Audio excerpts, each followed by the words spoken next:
Hello everybody, welcome to the Bastard League 300 special. How are we all doing? It's glad to see so many people in the stream chat today. Hello Mario, I'm here to talk about puberty and its many effects. Thank you for the redeem, Angel. I'm actually so hyped for this stream. I am so ready to get this going. This is a massive occasion. We haven't actually really celebrated the last 2.5 years. Why do you hear Darkest Dungeon music? Why do you hear Darkest Dungeon music? There's no Darkest Dungeon music. But we never really celebrated the fact that we hit 300 followers, or we've never celebrated the sort of the gains of the channel in the last 2.5 years. We've sort of had posts about it and just sort of like internal community stuff, but we've never really had anything to really commemorate it. So the Bastard League is going to commemorate 2.5 years of progress of the La Rubric channel and the creation of a really great community. We have a lot of competition here today, as you know. 36 of you, the most bloodthirsty and fierce members of the community, La Rubric community, have been selected to compete in this bloodthirsty sport. It's been based on the activity in the stream chat and the activity of people in the Discord, because ultimately I wanted to pick people that would actually be able to accept the winning prize if they got it. But it's going to be great. We're going to be going through 3 rounds of the Hunger Games simulator that's been custom edited specifically for this. We have specific death scenes, specific interactions between one another. It's great. Just as a bonus as well, I'll be adding everyone's teams in the Discord as a role for commemoration too. Great, brilliant. Actually, that reminds me of a quick announcement we've got to do. The Discord server has officially, as of yesterday, thanks to the great generosity of Mystic Fox, who spent the entire evening yesterday doing this just on a whim. The entire server has been overhauled with Dino moderation, but also has finally been enabled as a community server. So there's a lot of additional changes now, a lot of streamlining for convenience. There will be a list after this for everyone to see of what has been added, but Mystic was the party responsible for that. They did all of the changes. They just came to me and put a plan by me. So thank you very much for that, Mystic. That was very generous, and it's a great way to commemorate the beginning of the Bastard League. But we've been talking for too long. We know what's going to happen. We've got to introduce ourselves to the 12 competitors that we will have fighting to the death today. I've been told I've got to speak like Cockney now. I should have disabled this. Mystic, quick, disable Cockney, Smug, and Mario. Disable them quick. I can't be commentating like this all the time, mate. Disable that, please. Get that gun. Also, we got a prediction up as to who wins the first round. But first, let's get a look at the teams that will be competing. Here we have the first half of the 12 teams, all with the custom names that I have selected, given based on a specific context of the matchups. And here we have the first 6 teams out of 12. The first team 1 comprised of Autumnal Anarchy, Max, and Persephone is known as the critically acclaimed Free Trial.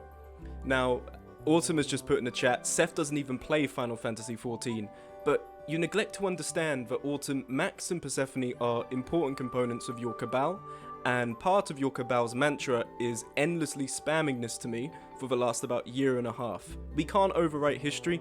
That is a crime you have committed in the arena that is Smug Bastards Incorporated. And Max and Persephone are your sort of proponents to that, because they are your evil sidekicks. Maybe you should play good games, you dipshit. I think I've only done it once though. No, we have a record. We have a very intense record as to your criminal history, but nonetheless, Autumn, Max, and Persephone, the critically acclaimed Free Trial. Team number 1. We went with this, or rather I went with this, because I did want to make it trans related, but we do also have other trans contestants. I didn't think it would be fair to have one designated trans team, as well as I didn't want to be putting the only trans people in one team, so I went with something that was a little bit more of an in-joke in the community. Then we have team number 2, comprised of the moderational support of Smug Bastards Incorporated, Mystic Fox, Fated Pretender, and Comphoto. Rule 4 Penance. Rule 4 in Smug Bastards Incorporated is that the moderator's judgment is final and absolute. So, Mystic Fox, Fated Pretender, and Comphoto are embodying that for this competition, because they will be demolishing everyone that stands against them. And we have team number 3, the Boys of Delirium, Benny Squid-X, Count Refus, and Ratasva. They are known as the Boys of Delirium because I play games with Benny Squid-X, Count Refus, and Ratasva on different occasions, and it's quite the experience sometimes. We have stayed up late into the night playing some games. Originally I was going to be on this team because I play with Ben and Fred quite a lot, but unfortunately when I was put in a simulation I killed everyone on the first round 40 times over. So just to keep it a fair competition, I'm not allowed to participate here. But Ratasva, who's a pal of mine, has been subbed in for me, and just on the basis of my chemistry of both parties, they're bound to get along well.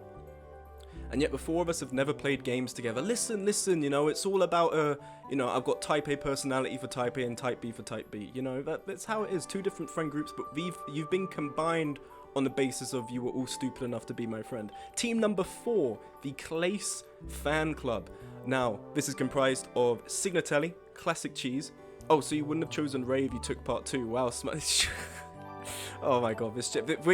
Shut up, chat, okay? Let me get through this, alright? Clace Fan Club, Signatelli, Classic Cheese 18, and RPD Survivor. For those who don't know Clace is the infamous creator of a certain, let's say subpar furry visual novel known as The Winds of Change. Signatelli decided to spend the finite resource that is their time to play through that multiple times. I think about 50 hours overall they put into that game. And then wrote a 3-hour-long review that was so long it could not go into Steam reviews, and they had to link to a Google document. Clace follows you on Twitter, Pierce? What the hell? You're followed by like an E-celebrity. they're quite in big circles, but yeah. The Clace Fan Club, for just their you know, massive love for Clace's literature. Then we have Team 5, the FFOD Pioneers, kind of foreign to the knowledge of Smug Bastards Incorporated here. FFOD Pioneers are comprised of Corndog, Dorpy, and Zoppy, 3 individuals that hail from the Furry Foxhole official Discord, which yes is a real place, and these guys have come here to represent that server and to show their combat prowess. Then we have Team number 6, Double Bird Lizard, Des Hex, Yo Was Poppin', and T-Chep. You can assume what the name is relevant to there. We have 2 bird-based creators and 1 lizard-based creator. They're all great creators on YouTube and Twitch respectively. And yeah, they will be demolishing the competition with their VTuber avatars, custom VTuber avatars. And then of course we get to the next set of teams. Team number 7, Zweihander, Akemi, and Podco Teamer, Spite Axis. They are referred to as Spite Axis because each of these 3 have unending spite for the Smug Bastards Incorporated establishment. Specifically Zweihander, who holds the record as in the server being the most incarcerated member of the community. I think being the only person who hasn't been banned with the most mutes and timeouts, and Akemi and Podco are their accomplices. Akemi, who's also filled with spite, and Podco, who has repeatedly said they wish for certain characters I like in the Darkest Dungeon streams to be killed. They are known as the Spite Axis. Then we have Team 8, the Beneficiaries of Pain, comprised of Writer, Agent, and Wad Dog. These 3 are insanely generous. Writer, I remember, gifted me a £100 back when I was first streaming to buy some games and some equipment. Agent also one time, despite them repeatedly smug-scribing and helping start a hype train, the one thing I remember about the generosity is they once bought me a Chinese last year through Streamlabs donations, and it was very delicious. I enjoyed that a lot. And then Wad Dog, of course, the infamous creator Wad Dog, created an entire original soundtrack for my fantasy series Vosh Draemar, and has apparently, while they've been waiting for the second book to come out, remastered it like 5 or 6 different times. So thank you, Mad Dog, and thank you, Free, for your generosity. Then we get to Team number 9, the True American Hooligan, comprised of Pierce, Seal, and Twister. The name says it all, really. Three absolute goblin individuals who are going to channel their energy to wipe out the opponents in the arena. Sorry, I had to take a little bit sip of sparkling water here, of course, my beverage of choice. Then we have Team 10, Graceful Night Bristle. It's a name I went for by combining aspects of their name, because these 3 actually don't know each other that well. Nightfire and Bristle Pusher are about, now I think for a year, have been around in the community and they know each other, but Panther Grace hasn't really got much history with them, but they will be combining their chemistry and their knowledge of warfare to bring down the other teams. And then we get to the last 2 teams. Team 11, I love how the Americans got glossed over. Listen, what else is there to say? You know, you guys are hooligans and you are going to violently destroy the competition. All I can really say is that Pierce is a menace to society. That's about it. Team 11, the Panda Mercenaries, comprised of Bobberman Gentlemen and I Don't Know Nothing. Ignore appearances despite the fact 2 out of 3 of them are not panda animals. They all embody the chaotic energy of the red panda. And also the ceaseless violence of a red panda. I don't know if you know this, but I dabble in a little bit of zoology myself, and I've discovered red pandas are violent criminals, so they will be channeling that for the competition. And then finally, Ambivalent Holy Rodent, comprised of Crytek, Angel, and Queen of Rodents, each one of them contributing 1 word to the team name there. Crytek's Ambivalence, Angel's Holy Nature based on their name, and finally, Queen of Rodents, who is, of course, the Queen of Rodents. Oh my god, the Mystic Fox gifting 5 tier 1 subs to the community. I'm so sorry, I didn't have the alert box up for this. Thank you so much. Can we get some emotes in chat, please, to celebrate that? That is brilliant. Thank you very much, Mystic Fox. Your generosity has been insane for this. It's genuinely been insane. You know, you helped overhaul the server yesterday, and now we've got this going on. So thank you very, very much. That is very generous. Of course, with the Discord server, if you are in there, if you connect your Twitch account, the integration of the Discord server will give you the Smugscriber role, which gives you bragging rights for the fact that you have given me money at one point. Hello, Cheese, welcome. Now, of course, these are the 12 teams, 36 contestants. And you may be thinking to yourself, Smug, does that mean we will be working together? No. You see, the teams have been drawn up on the basis that if anyone wins on each team, they will get the top prize, the £10 Steam budget for a game of their choosing, and their teammates who may have fallen before them will be getting £5 for the Steam budget game. However, unfortunately, due to the limitations of the engine, it means that there's no real way to have them recognize each other as allies, at least for the time being. There is an upgraded experimental engine that can be used, which unfortunately I discovered a bit too late, and I also don't think you can use images for. So I went with the sort of more sturdy version. However, I think this works quite well because the first place prize is the £10 Steam budget, and the second and third place prizes for those in a team are the £5 Steam budget. So while you're in the teams together, that doesn't necessarily mean that you are an ally. Just because someone is also in your team does not mean they are going to work with you.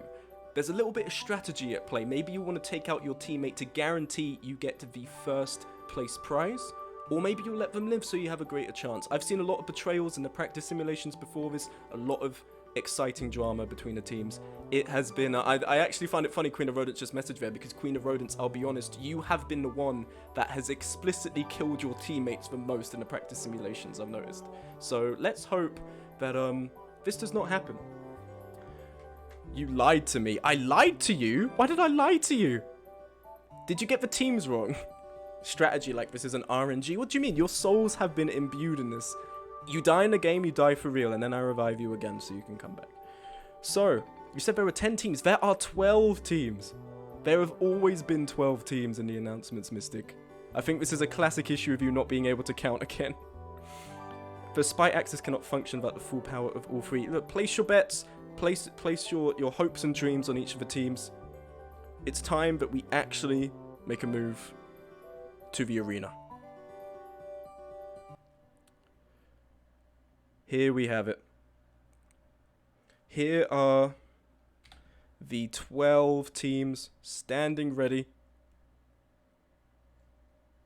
all lusting for bloodshed.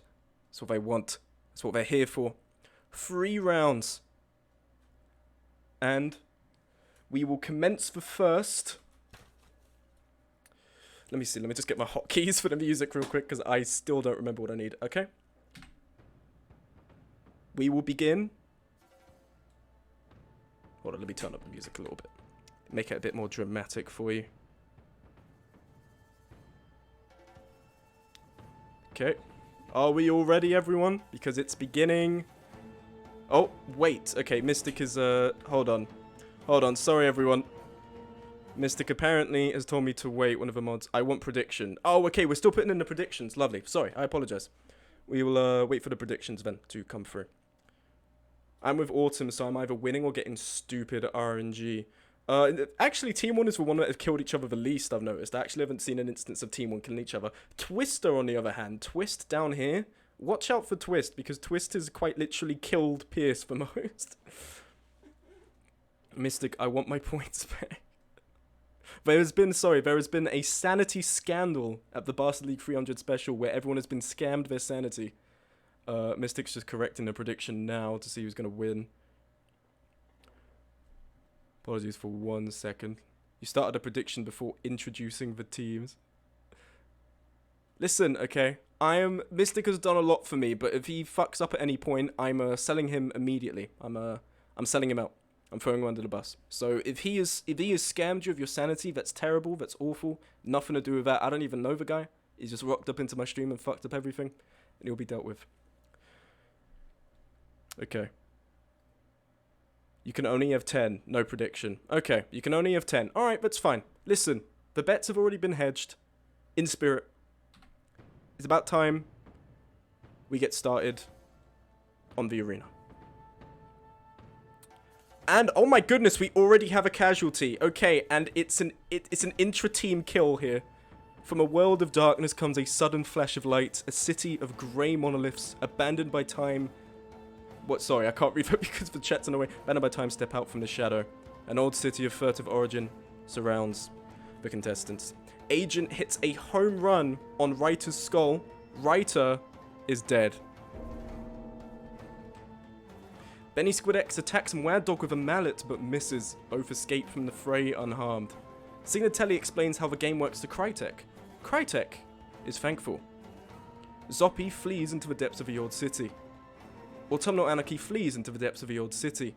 Working together, oh, we've got some teamwork here going on between Team 2 and Team 10. Bristle Pusher and Confoto forgo food and arrange a set of sharp instruments to maim their opponents.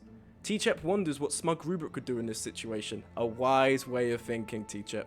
Dorpy explains the game to I don't know nothing. I don't know nothing punctuates the understanding by bludgeoning Dorpy to death. Dorpy is dead.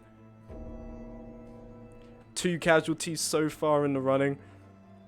Angel fires a gun off at Twister. They miss. Queen of Rodents flees into the depths of the old city. As does Count Reefus, as does Persephone, as does Grace. Meanwhile, Yoa's Poppin finds a Nintendo 64.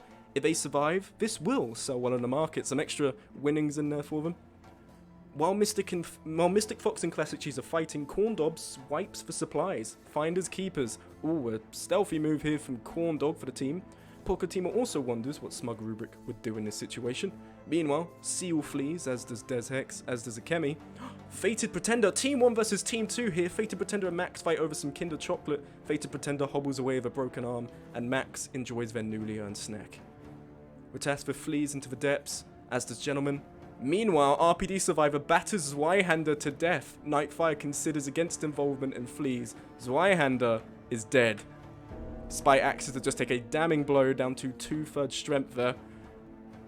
There we are, sorry, hit the bell twice. Pierce throws rocks at the opponents. They miss all their throws, but the spirit is there. Confident in their victory, Bobman goes around giving out supplies to the opponents. And just like that, ladies and gentlemen, all between and beyond, the feast, the commencement, has concluded. And with that, we advance into the daytime. Zoppy sits on a rooftop ledge, observing all below. Max sits on a rooftop ledge as well, observing all below. Maybe they're sitting together. We've got an alliance forming already. Bobberman enjoys some of their food. Their ransacking of the landing zone was worthwhile after all. I don't know nothing wounds Des Hex in a gunfight, but fails to land the killing blow. Gentleman is disappointed with the lack of goods to steal from the shops. Mad Dog contemplates preparing some traps. Queen of Rodents wishes they had looted some extra clothes. Agent is disappointed with the lack of goods to steal from the shops. RPD Survivor and Fated Pretender trade fire for a few minutes before both retreat from the gunfight. Seal encounters Signatelli at a junction. Both turn opposite ways. T-Chep scouts their surroundings. The arena is no more than the broken remains of a fallen city. Pierce offers counsel for Corndog. Corndog's argument on Twitter has never felt so upsetting. That's so nice. We've got some alliances. We've got some altruism going on. Wait, didn't Agent die or did he kill Writer? Agent killed Writer. Writer is dead. Agent definitely killed Writer. So, quite interestingly, already Team 8 has decided to cull down their own numbers. A decisive move. To stay sane, Angel focuses on the splendor of a world beyond the arena. They have to survive. Nightfire ponders philosophy. Will there ever be a Deadbolt 2? Who knows? Panther Grace exercises. Meanwhile, Persephone enjoys some of their food from their ransacking of the landing zone, which was worthwhile after all. Ratasva keeps a tally of their kills. They aspire to do better, that's because Ratasva has no kills. Count Rufus takes a shot at Autumnal Anarchy from a building. They miss. Autumnal Anarchy flees into the concrete jungle. Mystic Fox is skewered by a Chemi's trap. Mystic Fox is dead. Oh my goodness. The smug administrator just got taken out. Taken out by a Chemi here. Spite Axis just wiped out the team leader for Team 2. That is a damning loss. Comphoto ponders the great question. Just what the hell is a cantaloupe? Benny Squid X steals some loot from Podcotima. Crytek jams their gun like a moron. Yo was poppin' ponders the great question. Just what the hell is a cantaloupe? We've got a lot of cantaloupe thinkers going on here. Classic Cheese 18, Twister and Bristle Pusher plan their next steps. And with that, we move on into the nighttime. But first, let's take a look at the casualties of the first day. Oh, never mind. Oh my god! Cataclysmic complication! Oh, this is big. This is big, ladies and gentlemen. On the first day, we have been struck, and already 2 casualties. Darkness brings respite for the contestants to make things interesting. An abhorrent horror of the abyssal depths has been unleashed to hunt. Max has no time to scream as the darkness around them lights up with 100 glowing eyes. Max is dead. Bristle Pusher has no time to scream as well and dies in the same way as Max here. Oh no. 2 damning losses. This is really bad. T-Chep doesn't remember the sky raining blood. They realize something is wrong when the droplets melt their face. T-Chep is dead. Corndog has no time to scream as the darkness around him lights up with 100 glowing eyes. Corndog is dead. Panther Grace is... No! Pearl Grace! Grace dies to the darkness around them. Oh my god, everyone is getting wiped out. Holy shit. Cheese! Classic Cheese 18, Classic Cheese 18's mind is corroded by the unspeakable torment of the abyssal horror and dies from the unending stress. Classic Cheese 18 is dead. The abyssal horror is a fickle beast and spares Yo was poppin'. It also spares Bobberman, as well as Ben, as well as Count Rufus. However, Queen of Rodents begs the abyssal horror to consume Persephone, and Queen of Rodents is consumed instead. Queen of Rodents is dead. The abyssal horror is a fickle beast and spares Angel. However, Signatelli begs the abyssal horror to consume Mystic instead. Wait, what? Didn't... Oh, hold on. I think we've had a little error here. Mystic was killed, weren't they, by a Chemi? Okay, hold on. I need to make a note of that. Apologies, everyone. Yeah, I think something's happened here. That's got mixed up. So now, Mystic being alive is actually a Chemi because it's recorded a Chemi being dead. Apologies for that. I thought I caught that. Okay. So Signatelli begs the abyssal horror to consume a Chemi. Signatelli is consumed instead. Signatelli is dead. Wait, did I kill Mystic? You did, but I accidentally input the wrong thing, so the system thinks that you died and Mystic survived that. You've survived, don't worry. Mystic is now representing you. You have transferred souls with Mystic, so you are now Mystic Fox, but we know who you are. Podcotima begs the abyssal horror to consume Agent. Podcotima is consumed instead. Podcotima is dead. Oh my god, Ake is the only survivor of spy taxes here. Gentleman also begs the abyssal horror to consume Autumn, but Gentleman is consumed instead. What the fuck? I think we're gonna lose half the roster. Seal's mind is corroded by the unspeakable torment of the abyssal horror and dies from the unending stress. Seal is dead. Oh my god. No, Comphoto! Oh, Steven's dead. The darkness around him lights up with 100 glowing eyes. Pierce's mind is corroded by the unspeakable torment of the abyssal horror and dies. Mad Dog's very essence is unwound and devoured by the abyssal horror. Mad Dog is dead. This is actually almost everyone. Are you kidding? Twister's mind is... Oh my god, Twister's mind is corroded. And... I think everyone has just died. Oh, Ratasva's still alive. Crytek's Diablo's mind is corroded. And Crytek is dead. But whole teams have been wiped out in this. Entire teams. Zoppy begs the abyssal horror to consume I don't nothing, but Zoppy is consumed instead. Zoppy is dead. RPD Survivor doesn't remember the sky raining blood. They remember something is wrong with the droplets melt their face. RPD Survivor is dead. Do any of the furries live? I don't think any of FFOD survived. Abyssal horror is fickle and spares Fated Pretender, spares Des Hex, and spares Nightfire. Okay, we need a fucking breather, ladies and gentlemen. We need a moment. Turn the track off. Oh my god. Hold on. Oh, these hotkeys are annoying. Okay, turn that off. Oh my god.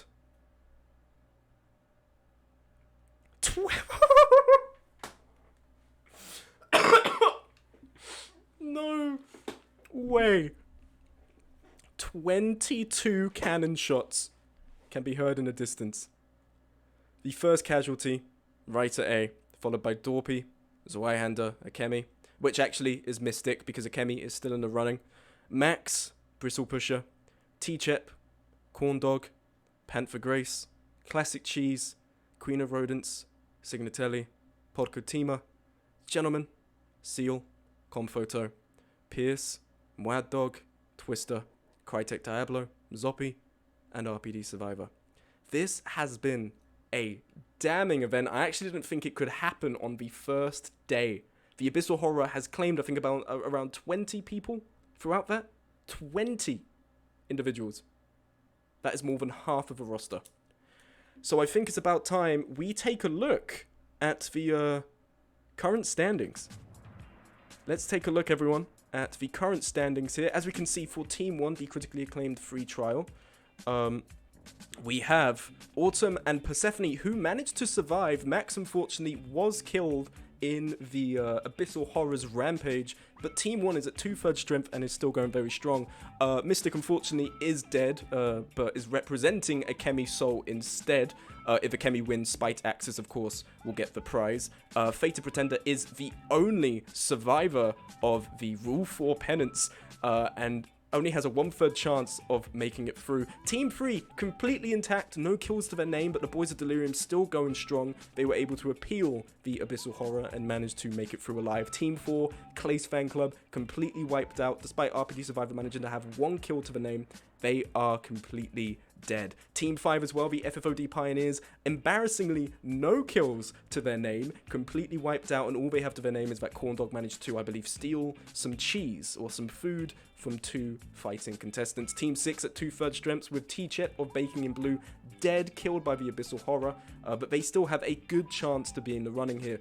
Team 7, Akemi, is the only survivor of Spite Axis here. There was a bit of soul changing, a bit of I don't know what happened, to be honest. This was not in the simulations at all. This is completely unprecedented, but they are the only survivor for Spite Axis. Team 8, Agent, the only survivor who very decisively at the beginning of the round, the first kill, claimed their own teammate to put them in a better chance of getting first place for Team 8. An insane play that has somehow actually almost paid off, but it could change in the coming days. Team 9, unfortunately, the True American Hooligans wiped out by the Abyssal Horror. Team 10, Panther Grace and Bristle Pusher killed, and Nightfire is the only survivor for Graceful Night Bristle. And we get to Team 11 here, Bobberman and I Don't Know Nothing, who are the remnants of Panda Mercenaries. I Don't Know Nothing with 1 kill to their name, surprisingly, but Gentlemen out of the running. And in Team 12, Crytek Diablo, Queen of Rodents are out and been killed. Angel is the only remnant of Ambivalent Holy Rodent. Those are... Sorry, what word did I just say? Vows? Those are the current standings for the first day of the first round. That is insane. That is crazy. So, 22 casualties have been claimed.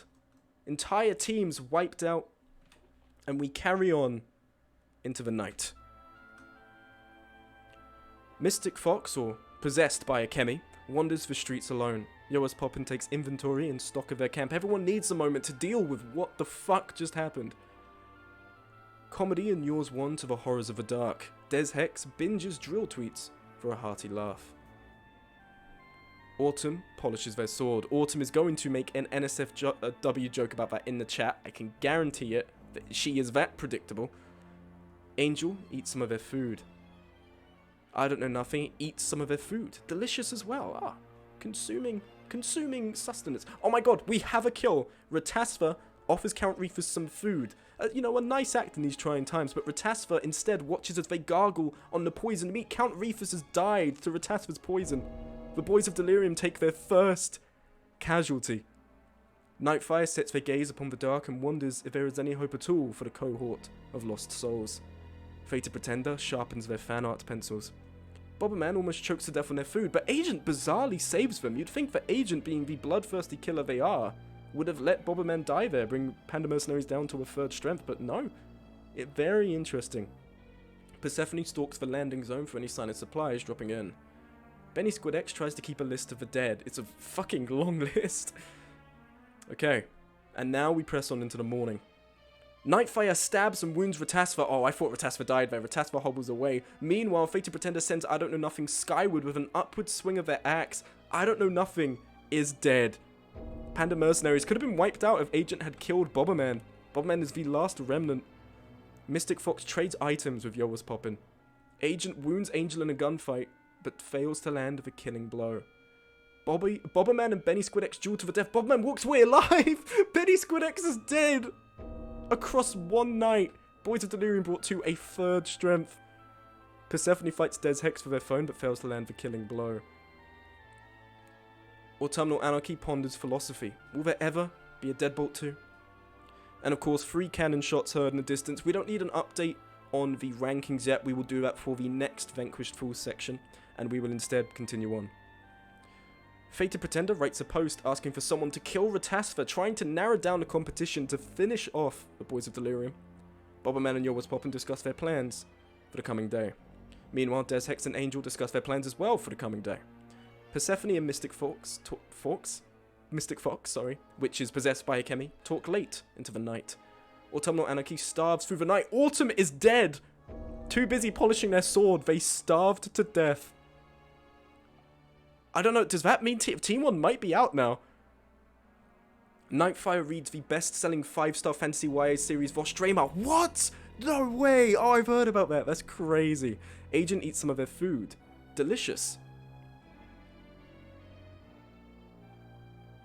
Oh, we have something interesting here. The audience, despite all that has gone on, the audience demands more. More bloodshed. Little bloodshed fails to rouse the crowds. To rile things up, an inviting myriad of important supplies and sentimental trinkets are left at the landing zone for the contestants.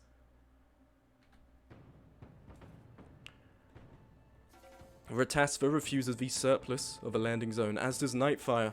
Mystic Fox bashes in Yoa's Poppin's head for a loaf of bread. A Chemi! Oh my god, a Chemi forcing Mystic to kill Yoa's Poppin. Team 6 just took a damning loss there, down to a third strength. Agent refuses the surplus. How sharp is an axe? Des Hex investigates by driving it through Bobberman's chest. Bobberman is dead. Oh my god. Des Hex, fucking hell. Persephone refuses the surplus. Fated Pretender garrotes Angel with a rope. Angel is dead. Ambivalent Holy Rodent out of the running. Oh my god. Oh, wow, that was a short burst there, but wow. The Hope of Dawn. Mystic Fox ponders the great question. Has a fish ever tasted a Capri-Sun? Ratasva takes a breather, but stress of survival under such circumstances is too much to bear. Nightfire gazes into the glinting blade of their dagger, pondering violence. Persephone feels the consequences of eating some bad food. Oh, that's rough. Fated Pretender fights Des Hex with their phone, but fails to land the killing blow. Agent examines the ruins of a library.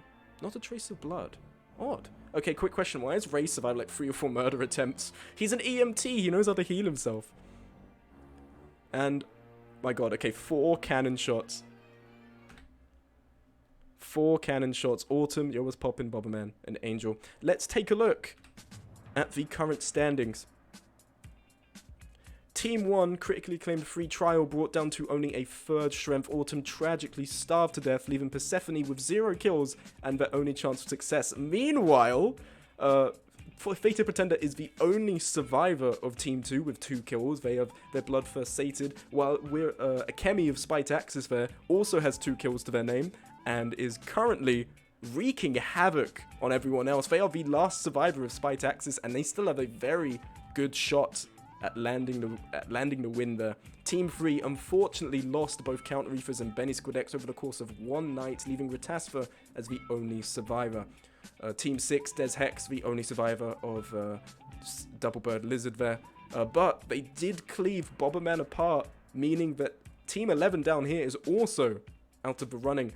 Team 8 and Team 10 are on a similar standing, and Team 12, unfortunately, Ambivalent, Holy Rodent are out. This leaves us with 1, 2, 3, 4, 5, 6, 7 contestants of the 36 still alive.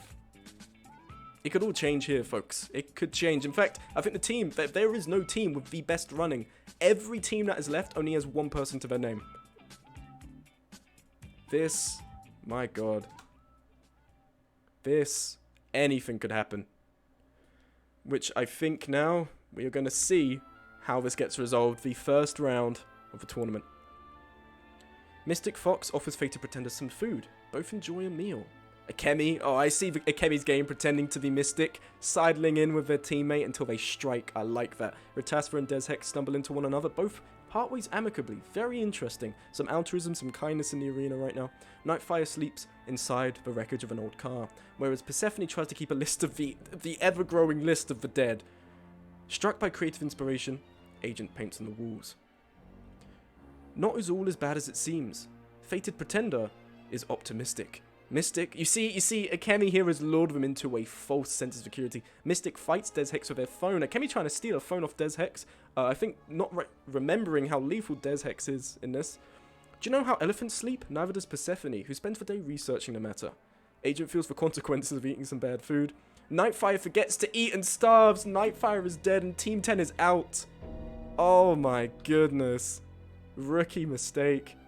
Ratasfa observes the city from a skyrise room. The sprawling ruins only confirm that escape is impossible. Not again! Not again! I think this is the end game here. This is the end game. Oh my goodness. This. The contestants grow too complacent. To humble them, thousands of mimics have been placed throughout the arena to ambush their prey. Fated Pretender avoids the cunning of the mimic members, as does Persephone, as does Agent, but Des Hex ripped apart by what they once thought was a door. Des Hex is dead. Team 6 is out. Team 6 is gone. Ratasfa tells Mystics to open a box. No, Akemi! Only for said box to close its jaws on a Mystic face. Mystic is dead. Spite Axis. No, Ratasfa fucking deceived. Oh my god. What a play from the EMT here. Oh. You were doing so well. I'm actually so upset about that. 3 cannon shots. We are down to 4 people. Let's take a look at who's left in the running here. Team 1, Persephone. Team 2, Fated Pretender. Team 3, Ratasfa. And Team 8, Agent. There's no way. Now, there is no way that Agent wins this after killing his teammate on the first day as the first act of violence. If Agent wins this, that will be a historic victory. Ratasfa has been holding it together for the boys of Delirium. Persephone still going strong with no kills, going on the pacifist run here. And Fated Pretender with 2 failed enemies. They're a bit shocked as to how they had been deceived by Mystic. In fact, Ratasfa might have just saved Fated there from the debauchery of their own teammate, but who knows. We are down to 4 players here. I think it's time we put on the feast music and see what happens. Ratasfa collapsed the roof on the sleeping Agent. Agent is dead. Team A. Agent, that would have been such an amazing win. Oh, Persephone and Fated Pretender pass the ganja back and forth. Do you know how elephants sleep? Persephone is still researching elephants. Ratasva ponders the great question. Just what the hell is it? Why is this one coming up so much? Everyone is enamored with the cantaloupes. One cannon shot. We proceed on. Persephone tosses a grenade into Fated Pretender's camp, but Fated Pretender seeks cover just in time. Ratasva falls down a hole in the dark and goes splat. Ratasva is dead. No, the boys of Delirium are out. Oh my god. It could actually be. It is down to Persephone and Fated Pretender. Mystic, if you are still in the chat anymore, please put up a prediction for who we think is going to win, Persephone or Fated Pretender. I think this is a good time for a prediction here. What an insane... Ratasva got that far just to fall down a hole and die. Oh my goodness. This is... wow. Anything could happen here now. Persephone versus Fated. They've come so far. No way. If Persephone wins with 0 kills, that would be the most fucking hilarious thing I've seen for this simulation. That would be so funny. Fated Pretender, though, has got 2 kills under their belt, so they have a proficiency in maiming, they have a proficiency in slaughter. The prediction is up. Please do vote. Will Persephone of Team 1 or Fated Pretender of Team 2 claim the win? Personally, I'm going to bet on Persephone. I think that would be... I think, actually, is that 7.2 for Persephone, though? Let me see real quick. Oh my god, 78% of the vote right now, 96% of the vote, 57, is that 57k? 57k on Persephone winning, 2.1k on Fatey winning. Submissions closing in a minute and a half, my god. The crowd wants Persephone to win here. My god. Who the fuck is 30k points? That's gotta be T-Chep. Seph sweep, posture check, and hydrate. Alright, after this I'll need to get my drink because I've finished this bottle. This is... wow. Okay. T-Chip with 50k sanity on the line. My goodness. Okay. I think we can close the prediction now. I don't think anyone else will be betting. Let's close the prediction.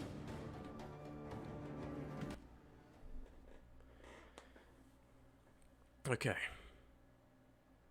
Guys. Persephone versus Fated Pretender. 57.2 sanity versus 2.4 sanity. If Persephone loses, it will cost the most historic win, but whoever has bet that much sanity on Fated Pretender will be the beneficiary of great things. They will be so sane, they will see the world in 3D. Are we ready for the first round win? Bits and gift subs give points, right? I believe so, yeah. I think so. Yeah, they definitely do, yeah. Okay, everyone. I haven't got any suspense music for this. We're going in without the music.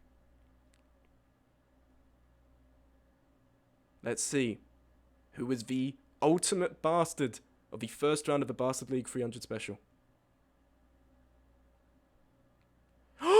Persephone delivers a rib-cracking punch to Fated Pretender's chest. Fated Pretender is dead. Oh my goodness. Oh my goodness. And with that... Fated, oh my god, Persephone is the ultimate bastard from Team 1. My god, the pacifist run until the very end of a Seph sweep. No fucking shot. My god, round of applause. Get some emotes in chat for Persephone here. My goodness, Persephone just won the £10 budget prize, top place, and for their team have won them a £5 Steam budget. Congratulations, Team 1. What a brilliant victory.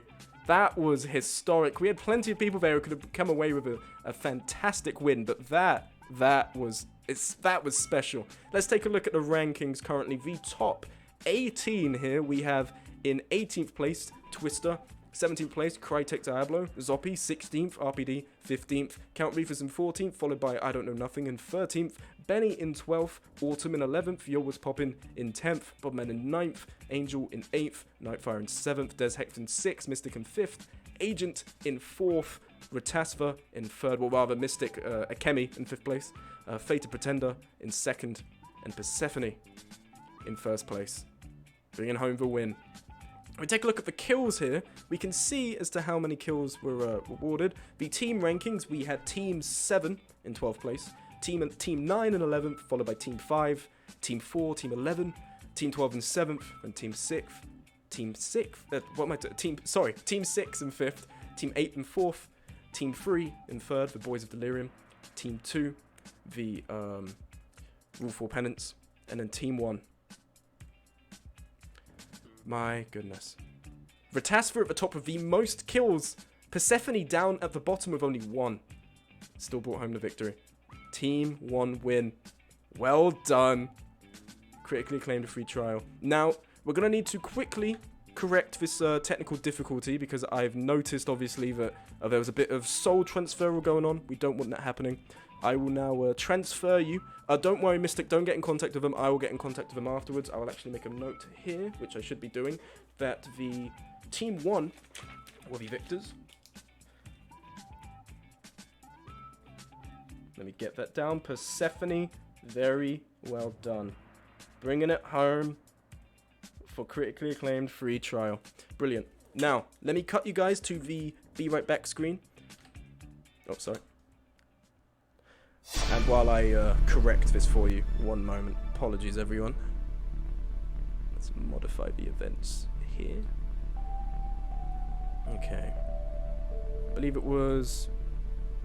Oh, God. I need to try and remember if it was a daytime thing or a nighttime one.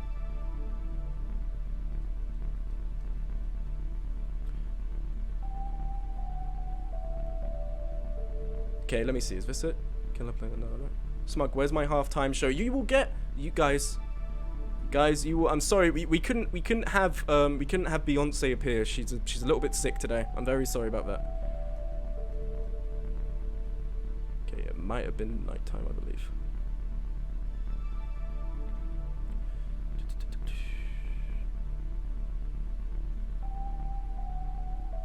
Okay. We will be going on to the second round soon, but the second round's going to have a little bit of a gimmick. Sing.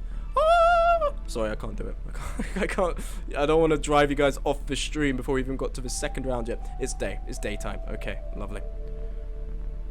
God, it's surprising how long it takes. For all of like Tuesday and Wednesday, I was spending time writing these out, and there's only like about 50 to 70 eventualities for each one. Like, it is a lot.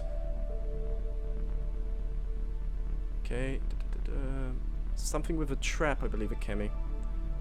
I really, honestly, Agent or Kemi, I wanted to win that one. Persephone's win was historic, but I just really wanted a Kemi or Agent, because they also had come from a...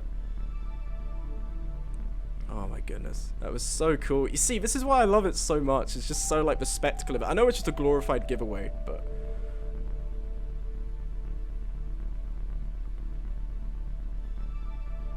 My goodness.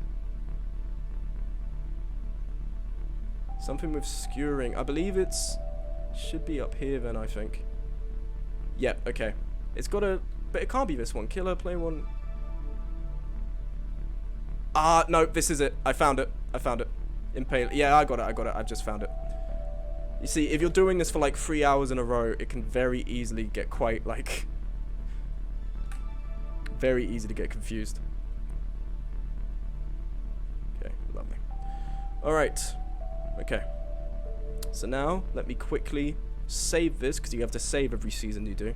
In fact, I will also put up the link if anyone wants to be playing with this as well.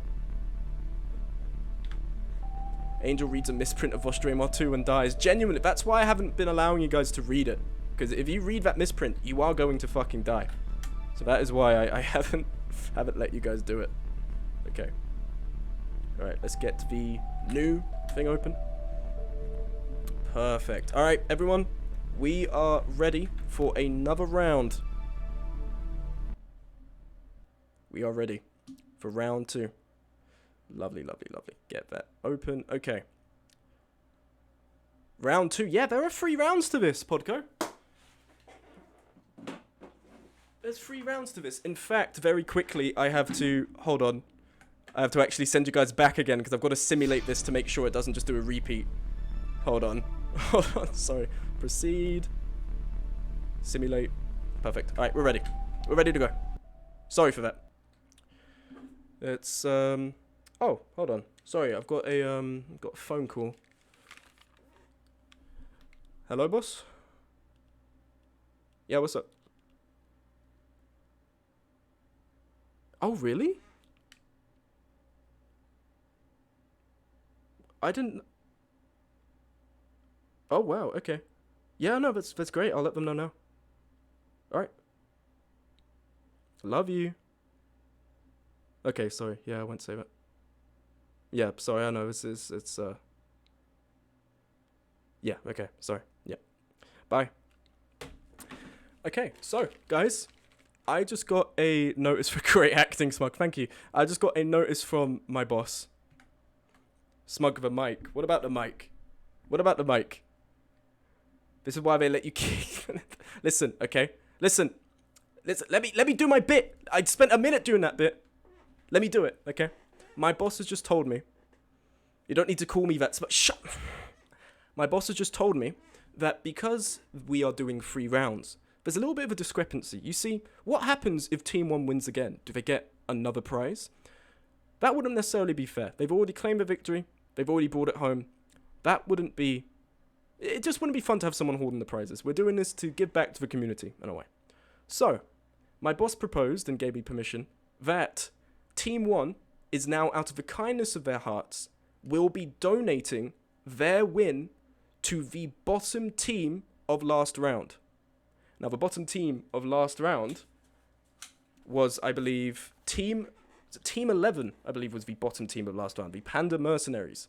So the Panda Mercenaries will now be getting the win from Team 1 as an insurance policy. Chat, you seem quite confused by this.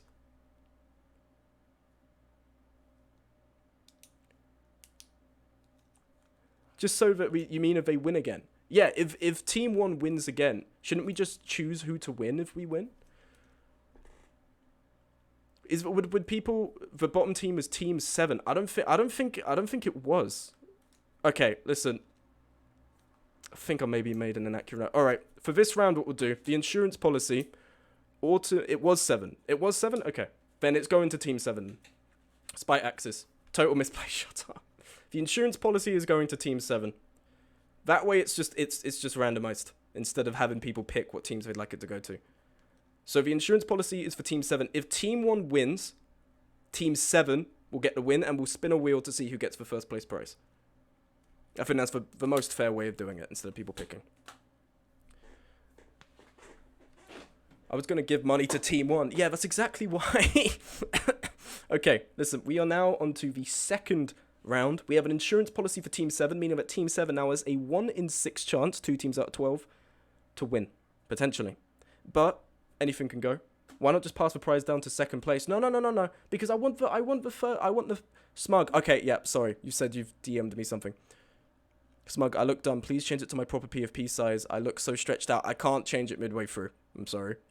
I can't be, because then I've got to get the URL and put it in the thing and add it.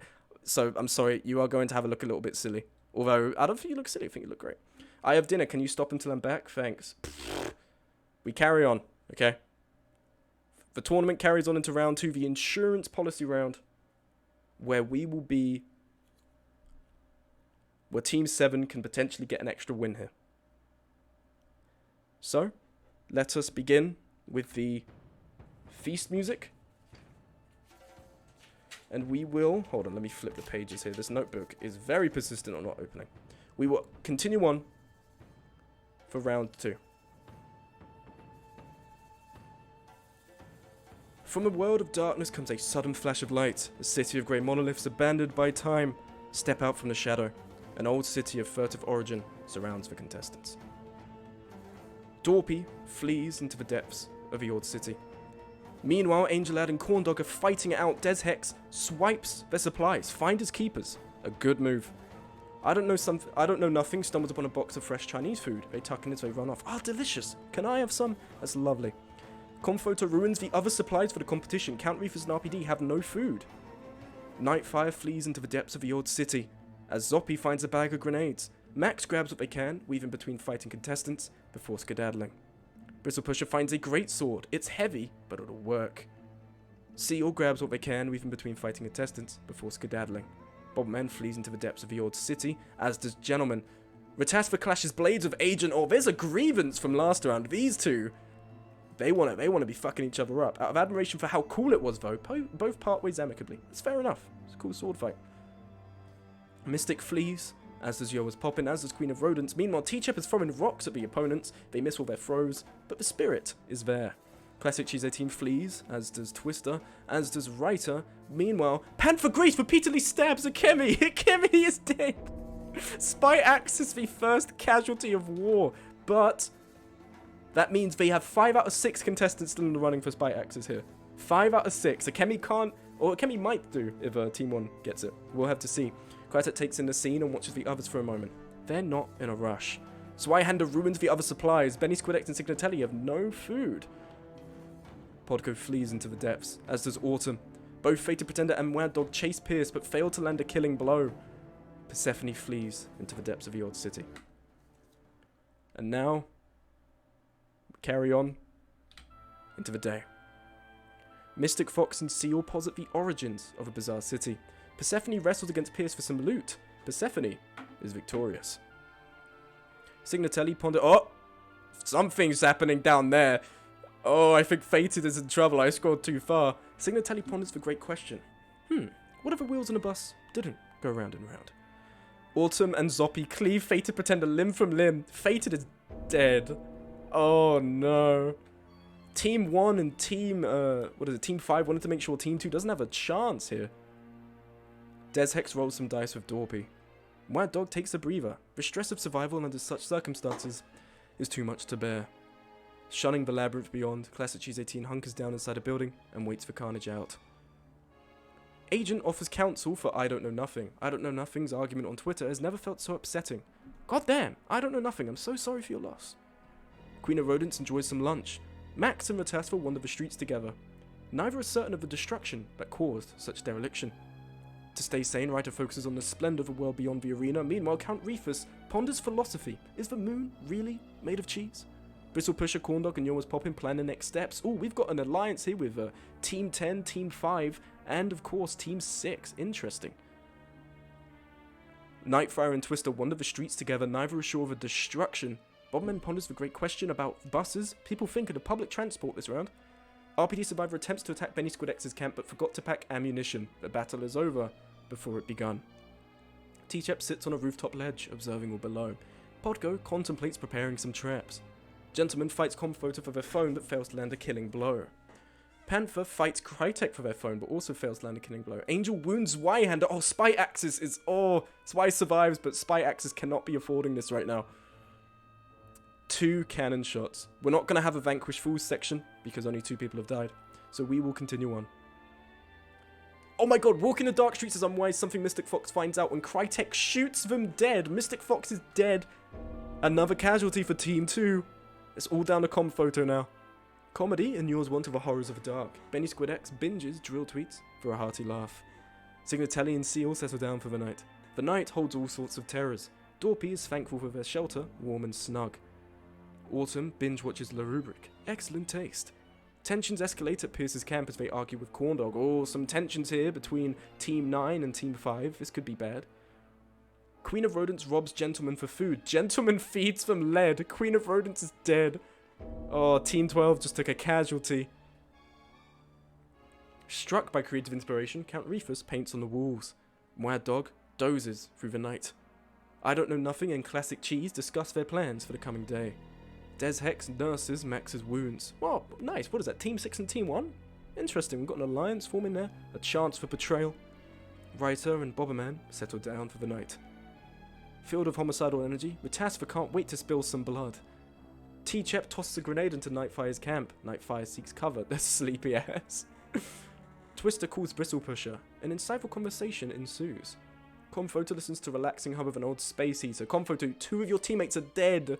What are you doing? Persephone tries to keep a list of the dead. It's quite short. I hope they can manage. Angel reflects on their kills. Perfection made manifest in bloodshed. That is interesting, because you have no kills.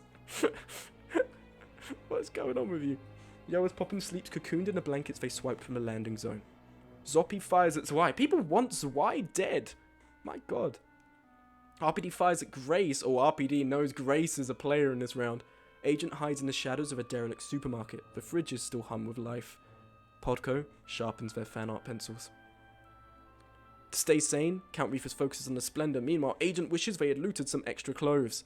Panther attempts to loot a pharmacy, but there's nothing on the shelves. Yo Was Poppin' tries to rob Zoppy, but forgot their gun. Zoppy sympathizes and then stabs them. Yo Was Poppin' is dead. No, Team 6, I think down to, what, 2 members now? Des and T-Chep? Oh, that is damning. Des Hex wounds Pierce in a gunfight, but fails to land the killing blow. Didn't you mend his wounds earlier? Oh, he can give and he can take away, Des Hex. Crytek asks Nightfire kindly to leave. Nightfire walks out of bounds upon their request. Nightfire is dead. So polite, but you are out of the running. Team 10 is down to 2 people. Comphoto sends a message to Brittle Pusher. It's a funny image of a cat. Oh. Twister wishes they had looted some extra clothes.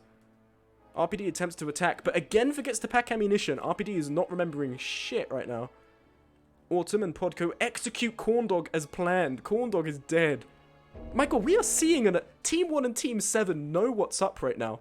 They know what's happening, right?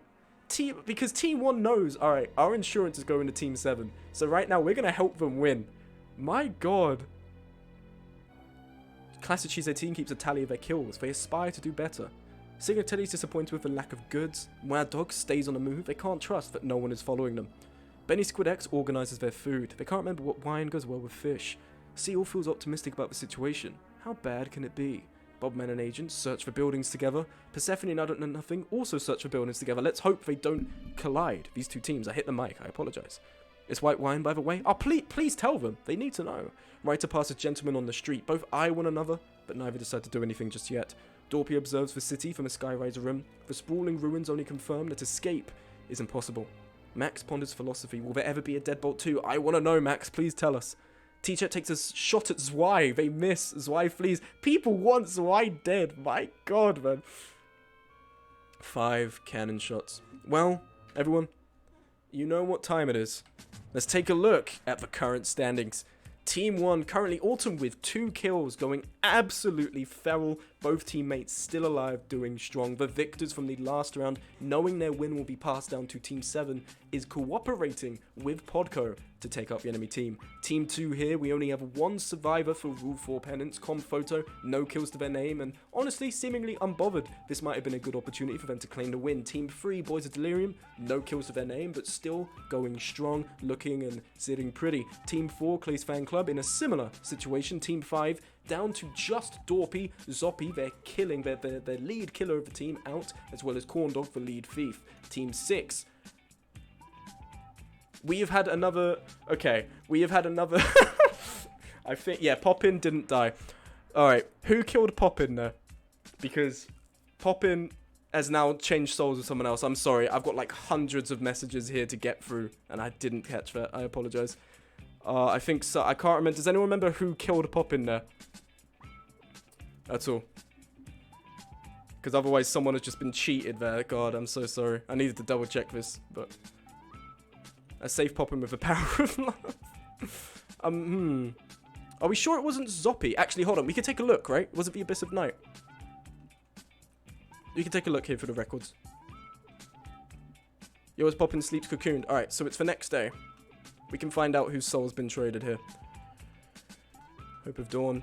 Oh, okay, Zoppy. Right, it's Zoppy. Got it. Here we go. So, guys, Zoppy is still in the running. Zoppy is transferred souls. Again, we're having a lot of that happening. I do apologize. So, Team 5 still in the running with 2 people and their lead killer. Team 6 down to only 2 members. Their lead killer actually out of the running, leaving just Des Hex and T-Chep. Team 7 unfortunately took a damning loss at the beginning of the game with Akemi being killed, but Zweihander and Podco were still in the running. For some reason, Zwei is enemy number 1 for everyone in the game, so maybe Team 1 will be able to help sort out that situation. Team 8 also sitting pretty with no kills but still going strong, as with Team 9. Team 10 down with Nightfire, but Panther's got a kill to compensate. Team 11, Gentlemen, everyone's still alive and has a kill to their name. Team 12, Crytek with 2 killed enemies, and Queen of Rodents dead in the mud. So it seems that things are getting a little bit more interesting. Let's carry on into the night. Oh my god, okay, oh, I thought I saw 4 people. I was like, did someone get a triple kill? Because you can get a triple kill. The night holds all sorts of terrors. T-Chep is thankful for their shelter. Autumn, Angel, Bristle, and Comphoto all sleep with uncomfortable company. We have Team 1, Team 12, Team 10, and Team 2 here. We have some unholy union happening. Benny Squid X tucks themselves into their sleeping bag. Des Hex takes inventory and stock of their camp. Gentleman 944 settles down in a surprisingly intact hospital ward. Ratasva and Pierce laugh at Seal for his very peculiar food opinions. Comedy inures one to the horrors of the dark. I don't know nothing binges some drill tweets.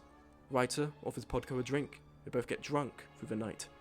Persephone and Crytek take turns sleeping. Agent and Count Reefus take turns sleeping. RPD sets the gaze upon the dark and wonder if there is any hope at all for the cohort of lost souls. Max sleeps cocooned in the blankets. Bobberman exchanges shots with Zwei. Why does everyone want Zwei dead? What is going on? Signatelli sleeps cocooned in the blankets. Seeking comfort, Twister retires alongside Dorpy. Cheese almost chokes to death, but Mad Dog saves them. A pacifist run? Yoa's Poppin and Panther talk late into the night. We get to the hope of dawn. Confoto wounds Signatelli in a gunfight but fails to land the killing blow. Team 4 could take a loss here. Panther Grace and Seal posit the origins of a bizarre city. People in chat want Zwei to go, not liking that he survived 4 attempts on his life. Angel attempts to attack Dorpy, but like RPD, forgets the ammunition. Zweihander ponders the great question. Hold on, I also need to write down that Poppin is representing Zoppy here.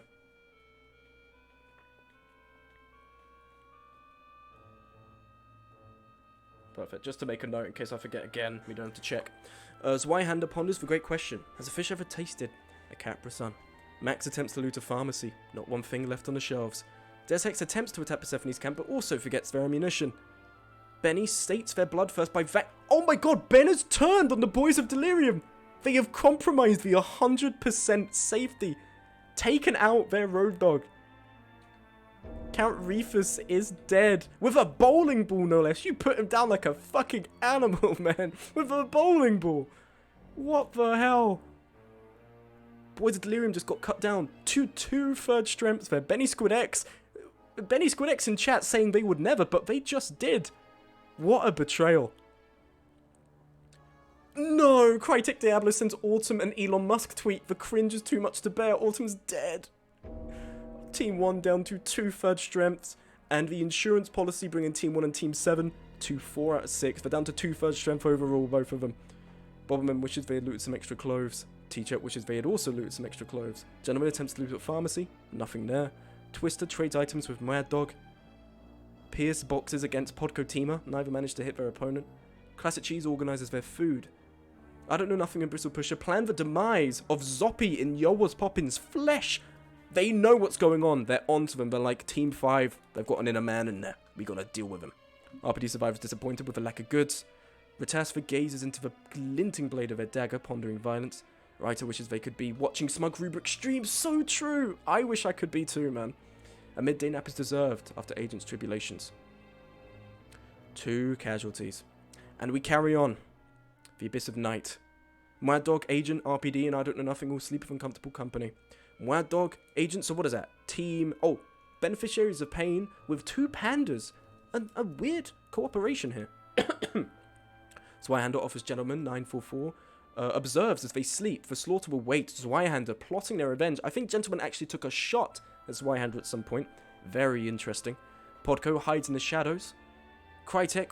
Oh, reads the best-selling 5-star fantasy series. Yo, for streamer, that's crazy. I wonder who wrote that. I bet he's like handsome and shit, bro. Also, it's very on point that serial killers would read my series because famously people who watch me are unhinged maniacs.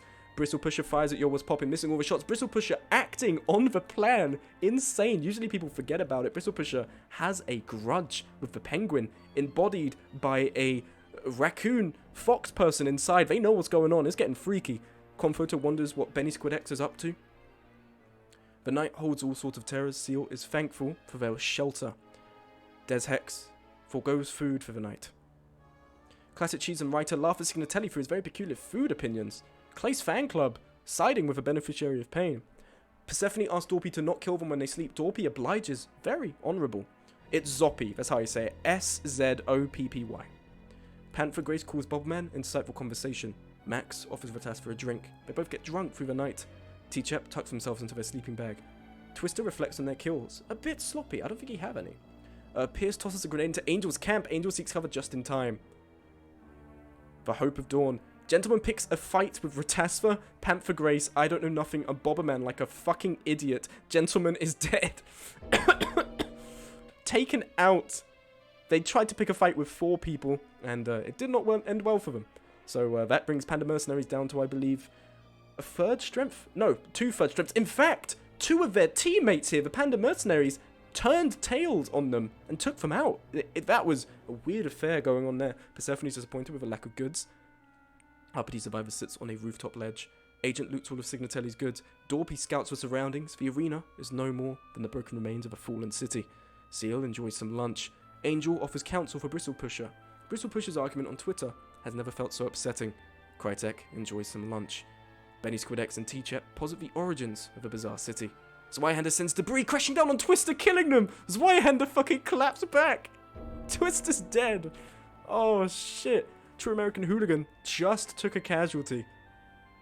Shunning the labyrinth beyond, Pierce hunkers down inside a building and waits for carnage out. Podco trades items with Mad Dog. There's a bit of a friendship going on here. Classic Cheese keeps a tally of their kills. They aspire to do better. Max is picked off from a distance by Ryder. Max is dead. Oh shit, Team 1 down to only 3 members in the insurance policy here. We've got, I believe, Persephone, Podco, and Zweihander. It's down to our whole team now. Dez passes Confo on the street. Both eye one another, and neither decide to do anything. Yo was popping, Nick say rusty door hinge for Twitter likes. No, Zoppy, you fool! The subsequent illness kills them immediately. Yo was popping is dead. Oh, you idiot. For Twitter likes? You moron. 4 cannon shots. And with that, let's take a look at the rankings.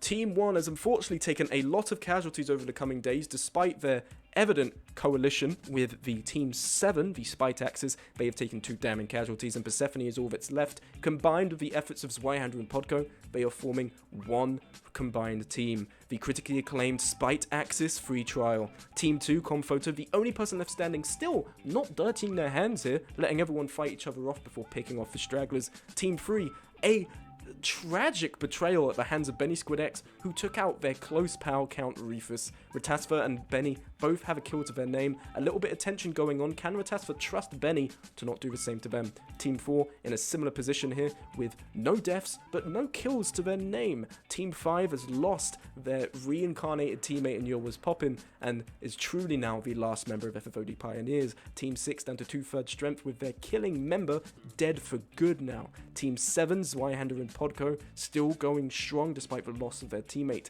Team 8, Ryder finally taking a kill for the team and are still going strong, one of the strongest teams in the running currently. Team 9 with Twister's tragic loss are down to 2/3 strength, as with Team 10, Grace is out for blood with 2 kills. Bristlepusher desperately trying to act on their bounty. I can't remember exactly who it was against. I think it was Poppin, but Poppin's out of the running, so they might turn their sights on someone else. Team 11, Bobberman, Gentleman, and I Don't Know Nothing. Gentleman was betrayed at the hands of Bobman and I Don't Know Nothing, who made a bizarre coalition with 2 other members to take them out.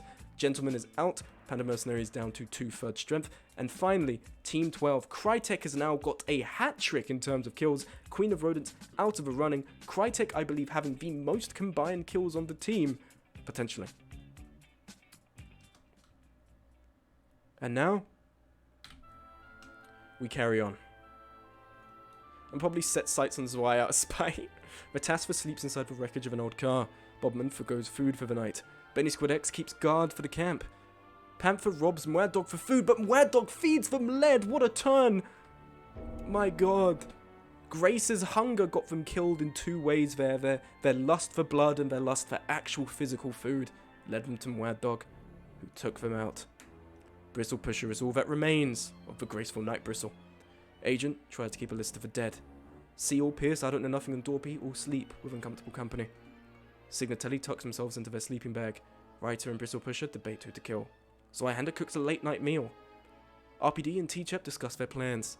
Podko bleeds to death while sleeping from untreated wounds. No, Podko! Podko is dead. Spite Axis, the coalition, down to 2 members. Zwei and Persephone. Classic Cheese fails to sneak up on Angel and flees into the dark. Confoto sleeps inside the wreckage of an old car. Persephone fails to sneak up on Des Hex and instead flees into the dark. Crytek regards the dark with hatred. The Hope of Dawn Bristle Pusher wishes they'd loot some extra clothes, as does Mwad Dog here. Classic Cheese and Crytek search for buildings, so I'm hitting a wire here together. Signatelli stays on the move, they can't trust that no one is following them. Did you just say that Seph is part of Spite Axis? Yeah, because Team 1 and Team 7 are working together. Team 1 gets a win, goes down to Team 7. They formed a little coalition. Signatelli stays on the move. RPD Survivor encounters T-Shep at a junction, both turn opposite ways. Persephone sketches a character in a notebook and posts it on Twitter. Very cool. To stay sane, Slyhander focuses on the splendor of the world beyond the arena. Dorpy loots all of Agent's goods. Oh, a bit of robbery going on. Writer organizes their food. They can't remember what wine goes well with fish. Max, please tell them. Des Hex steals some loot from Angelad. Bobmen plays games on their phone. Benny and Seal wander the streets. Comfort and I Don't Know Nothing practice their sword swings. And after an intense duel, Ratasva and Pierce retreat to their camp. 2 cannon shots. The Abyss of Night. We're yet to see a cataclysmic complication arrive, or the feast, which may be around the corner. Signatelli stays up through the night, terrified. I actually learned something from chat, because I thought it was red wine with fish. So I'm glad I learned. Consumed by unease, I Don't Know Nothing observes the empty road from their window. The Tess and Writer settle down for the night.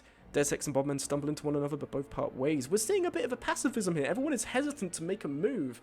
If they don't do something, it might get a little bit more bloody than they want. T-Chep settles down with a surprisingly intact hospital ward. Angel dozes through the night. Comphoto offers Bristle Pusher a drink. They both get drunk through the night. A bit bold to be trusting Comphoto here. They've got nothing to lose, but Comphoto's playing a different game. Seal reads the best-selling 5-star Fantasy Y series Vostrema. Yo! Me too, bro! Crytek and Pierce talk late into the night. Persephone settles down. Benny observes Agent as they sleep. The slaughter would wait until the morning. Benny being a little bit of a creep, I'll be real. RPD Survivor reads the best-selling 5-star fantasy series, Vostrema. Struck by creative inspiration, Dorpy paints on the walls. Zweihander reflects on their kills, a bit sloppy. Zweihander wants to do better. Struck by creative inspiration, Classic Cheese paints on the walls. My dog tucks themselves into their sleeping bag. The Hope of Dawn, oh my god. Okay, no! Bristle Pusher shoots at Mad Dog. As it turns out, the gun was facing backwards! Bristle Pusher is dead! Oh, a classic mistake! Oh, Team 10 is out of the running. I Don't Know Nothing loots all of Comphoto's goods. Zweihander exercises. T-Chep scouts their surroundings. The arena is no more than the broken remains of a fallen city. Seal ponders the great question. A fish, a Caprazon, you know how it goes. Classic Cheese 18 organizes their food. They can't remember what wine goes well with fish, but we have 5 contestants down here. Something has happened. Des Hex picks a fight with Ratasva, RPD Survivor, Pierce, and Persephone. Des Hex is fucking dead. You silly lizard. Agent encounters Crytek Dabbler at a junction. Both turn opposite ways. Writer plows Bobman through a brick wall with insane power. Bobman is dead. The Eldritch power is coursing through Writer here, claiming victim after victim. Dorpy rends Signatelli with a machete. Signatelli's out of the running. Down, dead for good. Angel is picked off from a distance by Ben. Angel is dead. We have seen, oh my god, the pent-up bloodthirst here has actually been expressed. 5 cannon shots. And, of course, with that, we take a look at the current standings. Team 1 is holding on by a thread of their coalition. Team 7 down to 2 out of 6, down to a 3rd strength. That extra weight, that extra shield of an extra team helping them win has definitely done them some good, but they are just as vulnerable as anyone else. Seeing your PFP on the right is terrifying. Team 2, Mystic Fox and Fated Slut running, but Comphoto playing a different game, trying to enjoy their time in the arena, sharing drinks and meals with friends. It's a very weird tactic, but it could work. Team 3, Ben has sated their blood as well as, and Ratasva, they both have sated their bloodthirsts. Up to 4 kills, possibly the highest scoring team that is still in the running. Team 4, RPD Survivor, unfortunately only has 1 kill, and their teammate Signatelli out of the running. Team 5 still alive, going strong, having claimed one of the players for Team 4. Team 6 down to just T-Chep. Here was popping and Deshex out of the running for good. Team 7 holds on by a thread with Team 1. Team 8, a powerhouse that started out meek and mild and has become a force to be reckoned with. Sorry, did I say Podco? You are dead. You are. Team 9, Pierce has claimed a kill, finally taking out Angel Ad, but they are still 2 out of 3. Team 10 completely wiped out by the unfortunate display of incompetence where Brittle Pusher had the gun facing the wrong way. Was it sabotage or was it idiocy? We will never know. Team 11 down to I don't know nothing. And Team 12, Crytek. That's all that remains. Why is my PFP coloured? It is blacked out, but because of the PFP you gave, it appears like it's coloured. It is blacked out. Now, let's see. It was because I was hungover, man. I like how some of them do sync up like that as well. Like sometimes they're planning and they kill a person they planned. Oh, you had a drink the night before? Well, your gun's backwards and you just killed yourself. Anyway, we proceed on to the Abyssal Knight 6. Seeking comfort in slumber, Confoto retires alongside Ratasva. Again, a different game being played. Classic Cheese and Crytek forming a coalition here, planning for the coming day. Consumed by unease, Seal observes the empty road. Zweihander says they don't read Vostrama. Mad Dog beheads them for their crimes. Zwei is dead. And with that, Spite Axis is out of the running. They have to rely on Persephone to win. Writer observes T-Chep as they sleep from the shadows. The slaughter would wait until morning. Benny Squid X reflects on their kills. A bit sloppy. Benny wants more. I don't know nothing reassures Pierce that all will be alright.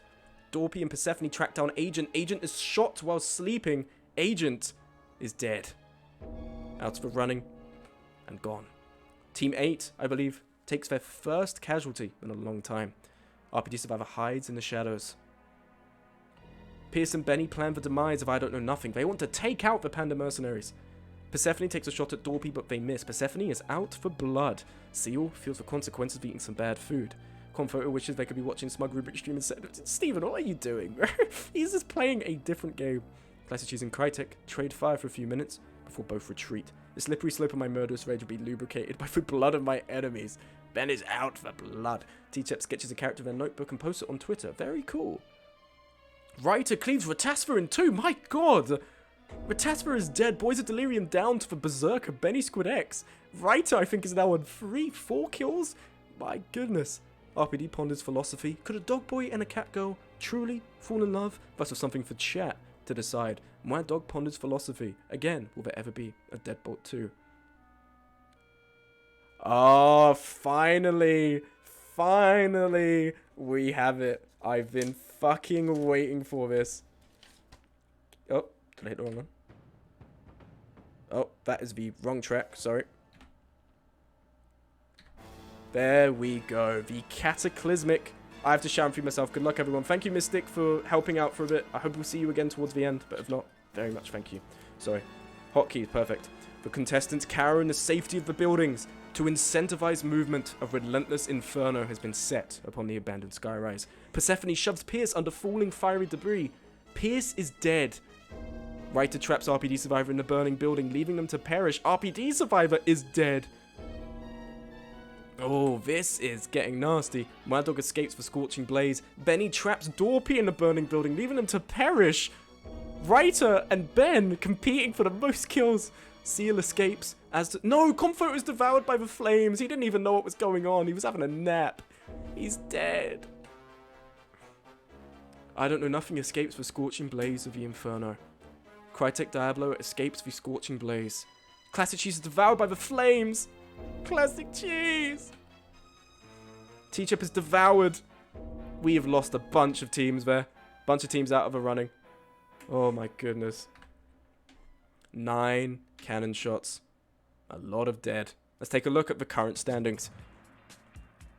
Team 1 hanging on by a thread, but overall 5 kills to their name. Persephone is going crazy. We're seeing an emergence of the top dogs here. The ultimate bastards in savagery. Team 2 perishes, unfortunately, no kills to their name. And honestly, does anyone even remember the team name? Team 3, Benny Squid X, with 3 kills as well, rivaling Team 1 with combined kills of 5 with Ratasva. Team 4, what? I mean, just RPD 1 kill and they're all up and running. It's a real shame. Dorpy was the final casualty and unfortunately fell victim to the treachery of Benny Squid X. Team 6, unfortunately, also out of the running in the Burning Inferno. Team 7, completely dead in the unfortunate events leading up to the cataclysmic complication, meaning their chances of success lie with Persephone. Team 8 took their first loss during the day before the cataclysmic complication, but are at 6 kills overall, with Reiter bringing 4 and Mad Dog bringing 2 to the table. Insanity going on in that team. Team 9, Pierce unfortunately was killed by falling debris, leaving Seal as the only survivor. Team 10, unfortunately, still out of the running. Team 11, the Panda Mercenaries, I don't know nothing, is seemingly wanted by some of the contestants. And Krytek on Team 12, with 3 felled enemies to their name, still going strong. Now let's see what happens. Holy shit, Team 8 is so terrifying they are, man. What the fuck? Oh my god. Okay, Reiter regards the dark with hatred. Benny Squid X ponders I don't know nothing's qualms and smothers them in their sleep. I don't know nothing is dead. Finally, Team 11 are out of the running. Seal and Mad Dog settle down for the night. Krytek takes inventory. Struck by creative inspiration, Persephone paints. The audience demands more. Little bloodshed fails to rouse the crowds. To rile things up, an inviting myriad of important supplies and sentimental trinkets are left at the landing zone. Reiter is so enraptured by the bloodshed, they lunge for a contestant, miss, slam their head into a wall and collapse. Reiter killed by their own desire for blood. A battle of great skill occurs between Seal and Persephone. Persephone holding on by a thread. Ben destroys as much loot as possible. No one can have it. An act of sabotage. Mad Dog decimates Krytek with a hammer. Krytek is dead. And Team 12 is officially out of the running. My goodness. And we'll keep this music going, because seemingly there's more to come. Persephone wishes they could be watching Smug Rubric stream, but Mad Dog trips a landmine and is blown to pieces. Mad Dog is dead. The desire for bloodshed eradicated Team 8. Their callous nature led them to forget the lethality of their surroundings. Seal fights Benny Squid X with their phone, but fails to land a killing blow. Both flee. Guys, we are down to 3 contestants. We have the last hope for Team 7, Persephone. 3 failed enemies. The victor of the last round, the ultimate bastard herself, is still alive. 1 out of 6 for the critically acclaimed free trial of Spite Axis Coalition. Team 3, the Boys of Delirium, Benny Squid X, 4 failed enemies. The bloodshed that came of Count Rufus's death, accidental or otherwise, has summoned a rage within them that has led them to become a menace in the arena. And finally, the underdog Seal, no kills to their name, but still alive and still going. The true American hooligan. Anything can happen here, folks. We can either see the victory of the Spite Axis here, kindly donated by Team 1. Team 3, we could see the victory for the Boys of Delirium. Or we could see the survival of a tenuous player. Well, not tenuous, rather, a tenacious player. Seal. No music for this. We carry on. Seal observes Persephone as they sleep from the shadows. The slaughter would wait until morning. Benny Squid X reads the best-selling 5-star fantasy-wise series, Vostdrama. Well, you see, I would celebrate that, but Ben doesn't know how to read, so that is not true.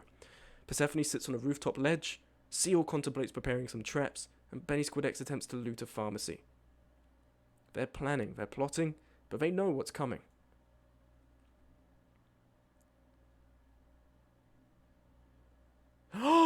Persephone and Seal take turns sleeping. Benny Squid X falls down a hole in the dark and goes splat. Benny Squid X is dead.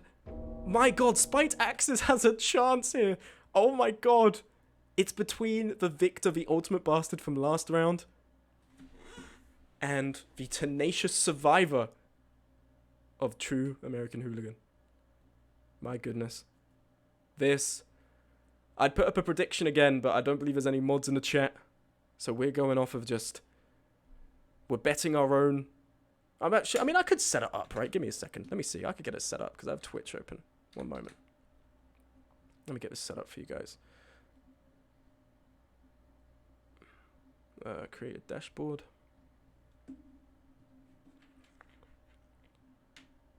Okay. Viewer rewards. Sorry, pause that. Oh, here we go. Perfect. Start a prediction. Okay. Who will win?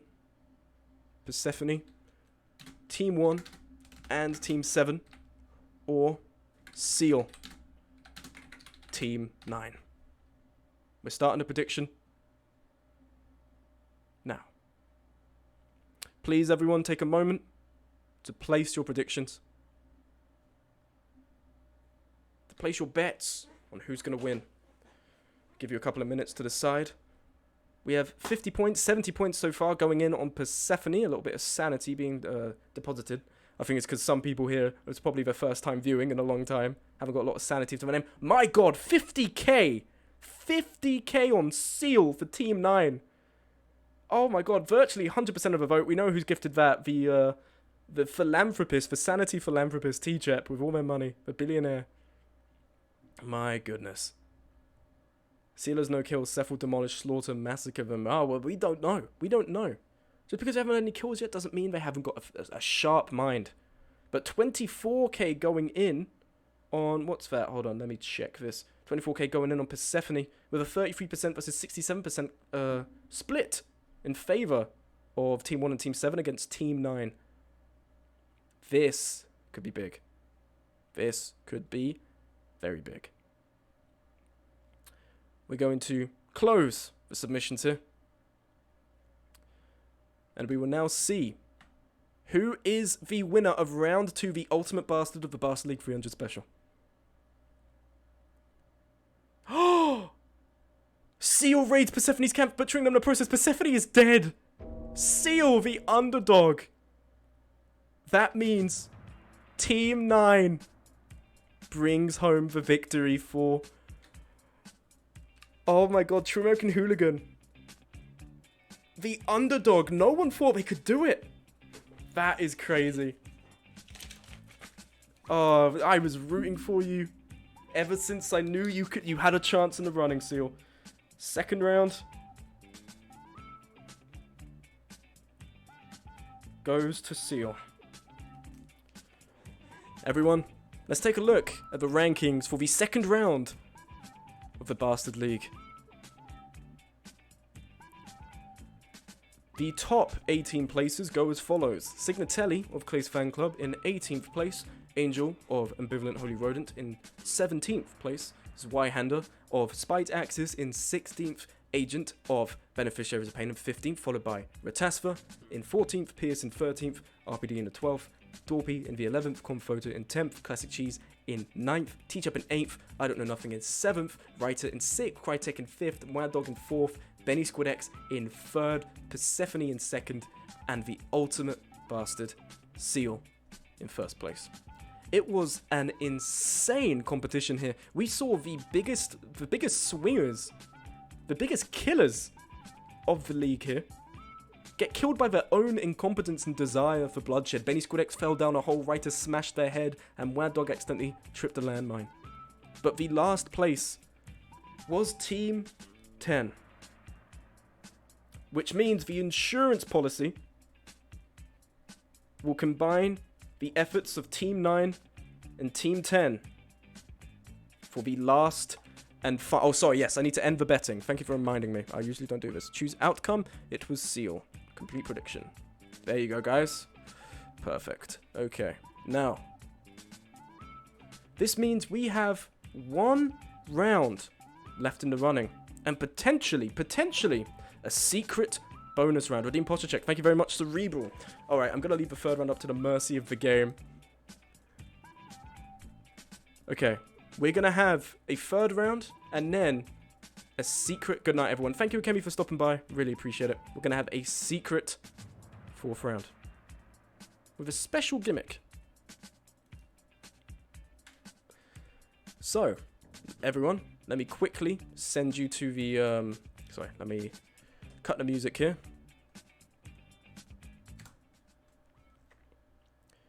It's going to be late. And then let me, I think it should be fine. I don't think it, because I'll hit the simulate button again, so it shouldn't do a repeat. Alright, okay everyone, this is the third round, currently in the running. Everyone's back.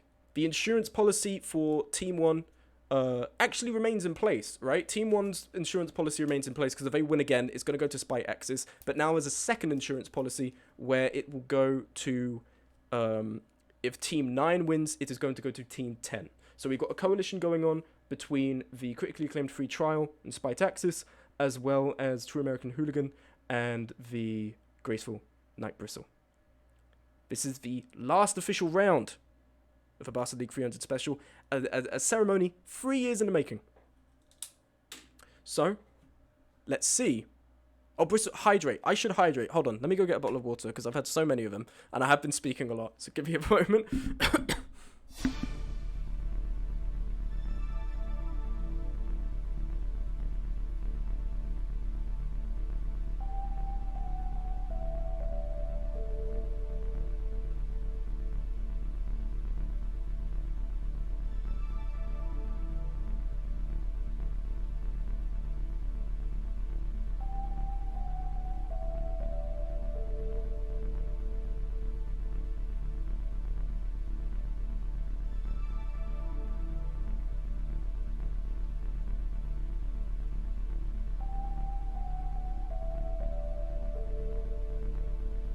Yeah, okay. Lololi in chat, you just won the last round. How do you feel? How are you feeling? Any thoughts for the fans, for all the adoring fans in chat right now and across the world?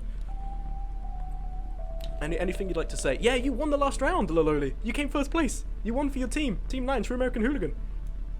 Yeah, any words, please? Any words of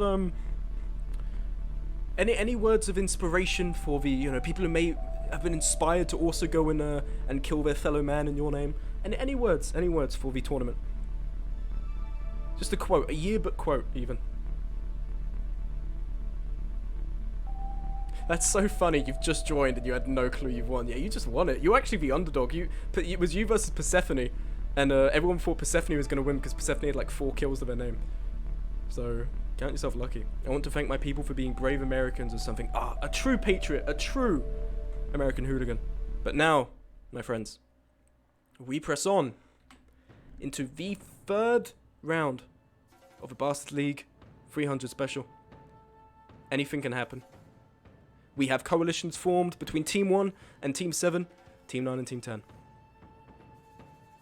This is how it goes.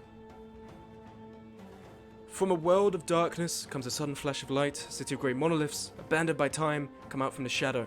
An old city of furtive origin surrounds the contestants for the last time. Quater Diablo, Yoa's Pop and Classic Cheese 18 and Autumnal Anarchy do a rock, paper, scissors tournament to pick who gets the food. Very civil, very nice. Seal steals as much food as they can into their pockets and then flees the scene. Mad Dog explains how the game works that I don't know nothing. I don't know nothing is thankful. Signatelli, Nightfire, Mystic, Akemi, RPD, Agent, Queen, Persephone flee into the city. But Max tries to shoot a gun and realizes it needs ammo. Ashamed, they retreat. Comphoto retreats into the city. Meanwhile, Count Reefus finds a small caliber pistol. Ratasva starts screaming, confusing all present, before running off with a bag of medical supplies.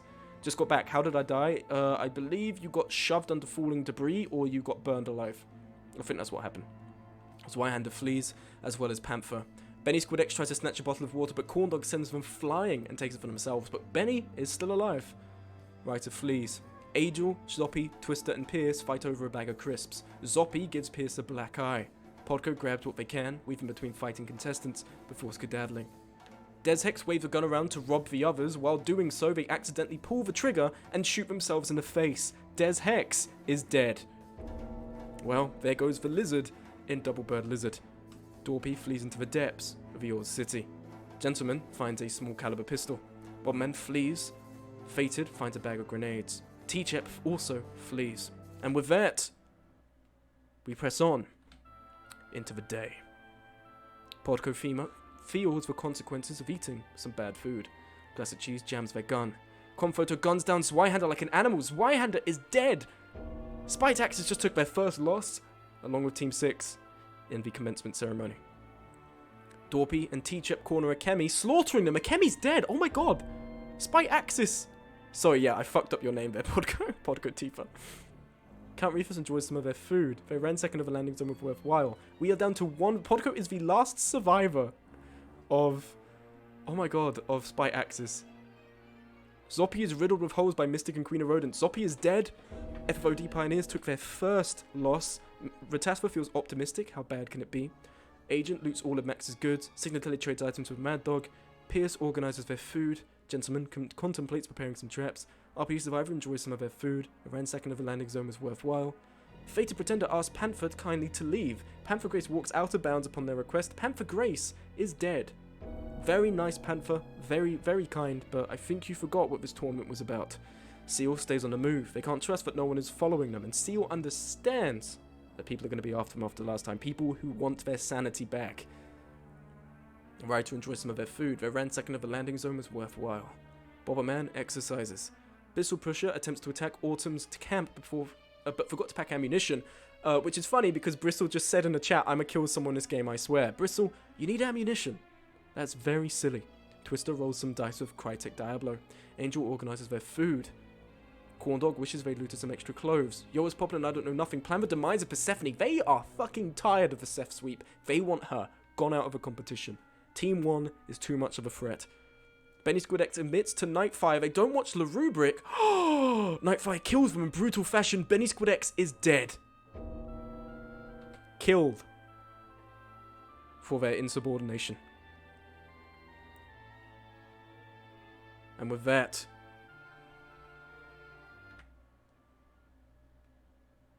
we look at the standings. Oh shit, I proceeded. Never mind. No, actually, we carry on. Sorry, wrong button. Actually, no, hold on. Wait, I can double back, right? Yeah, we're fine. Never mind. We're cool. Anyway, sorry for the technical difficulty. Team 1, the ongoing champions from the first round, no kills to their name, going strong. Persephone seemingly targeted by some players.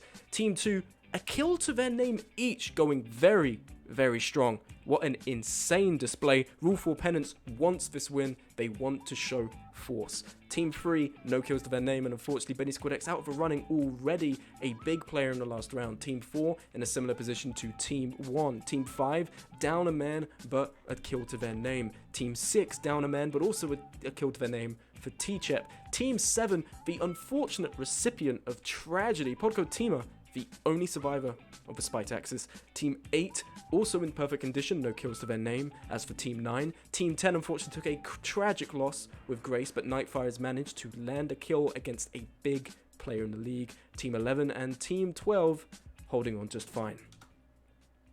And now, we advance into the night. Wait, this is still going? Yeah, it's 3 rounds. Doesn't end on the first one. Gentleman reassures Count Reefus that all will be alright.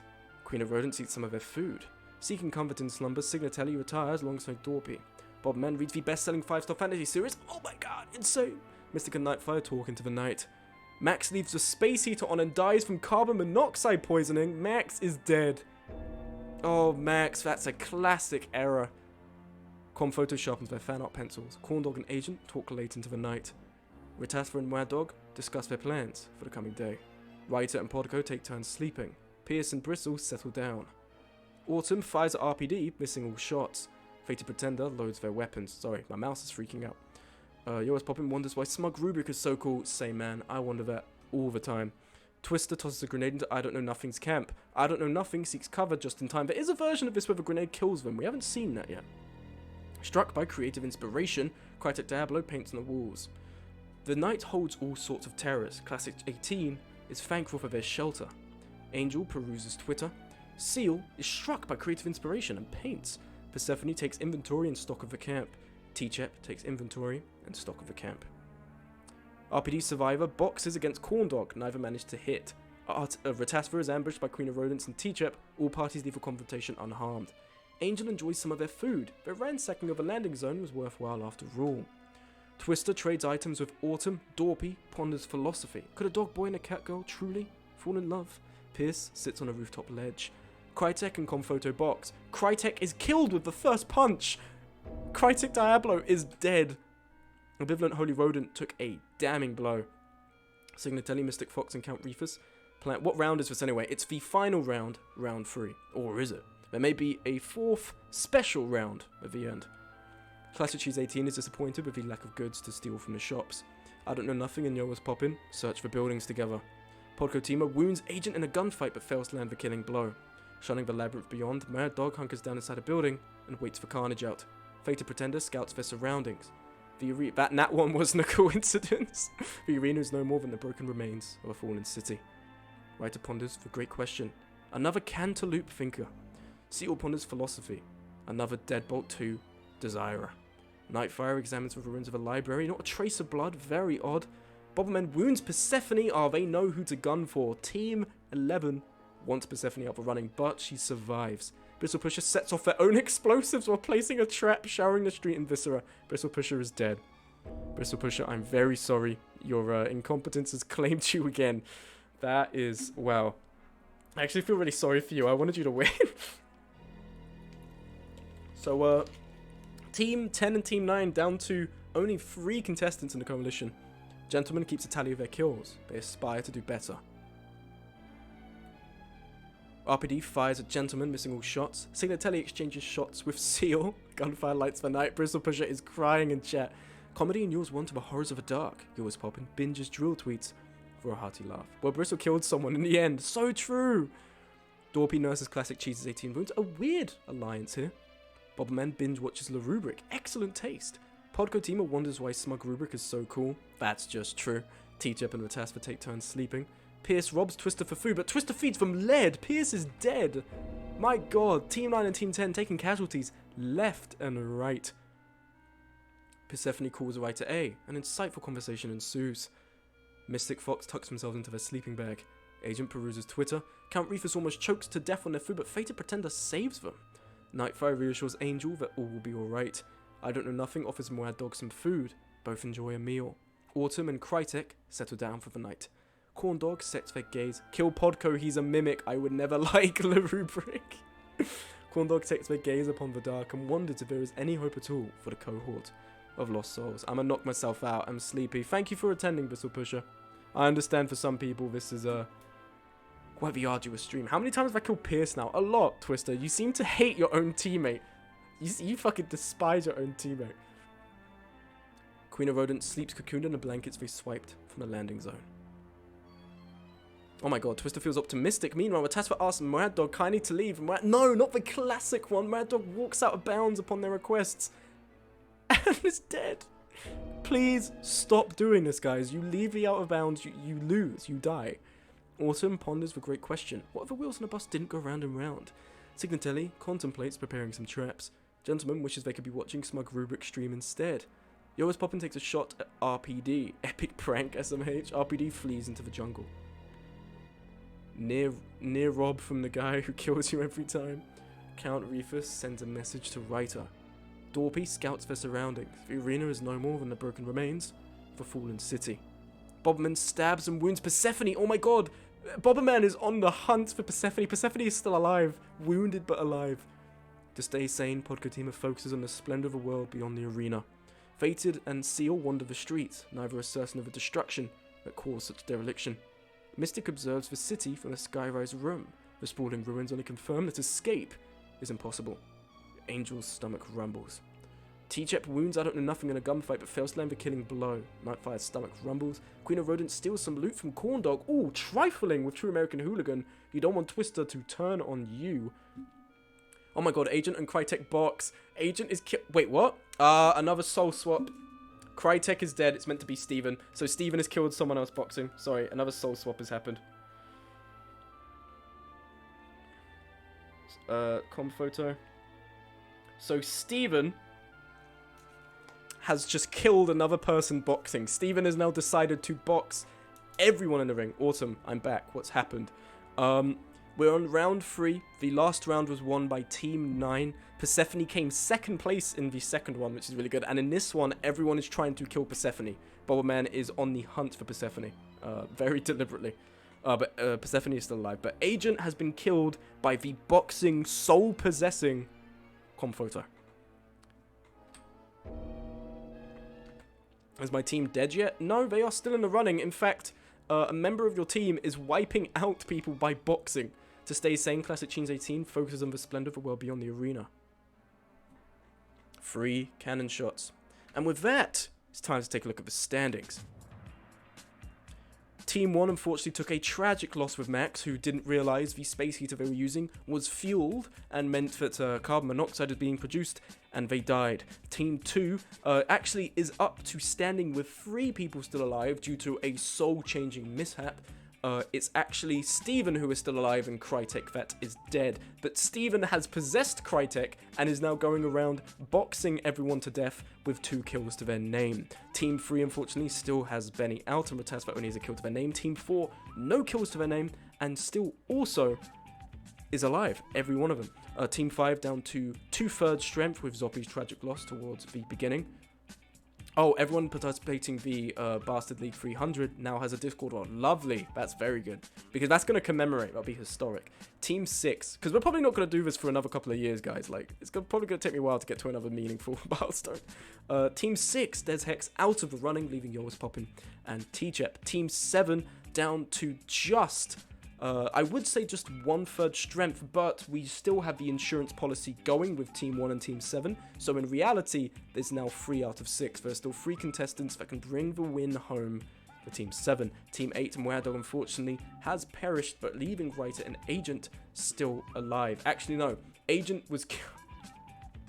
We have had... Sorry.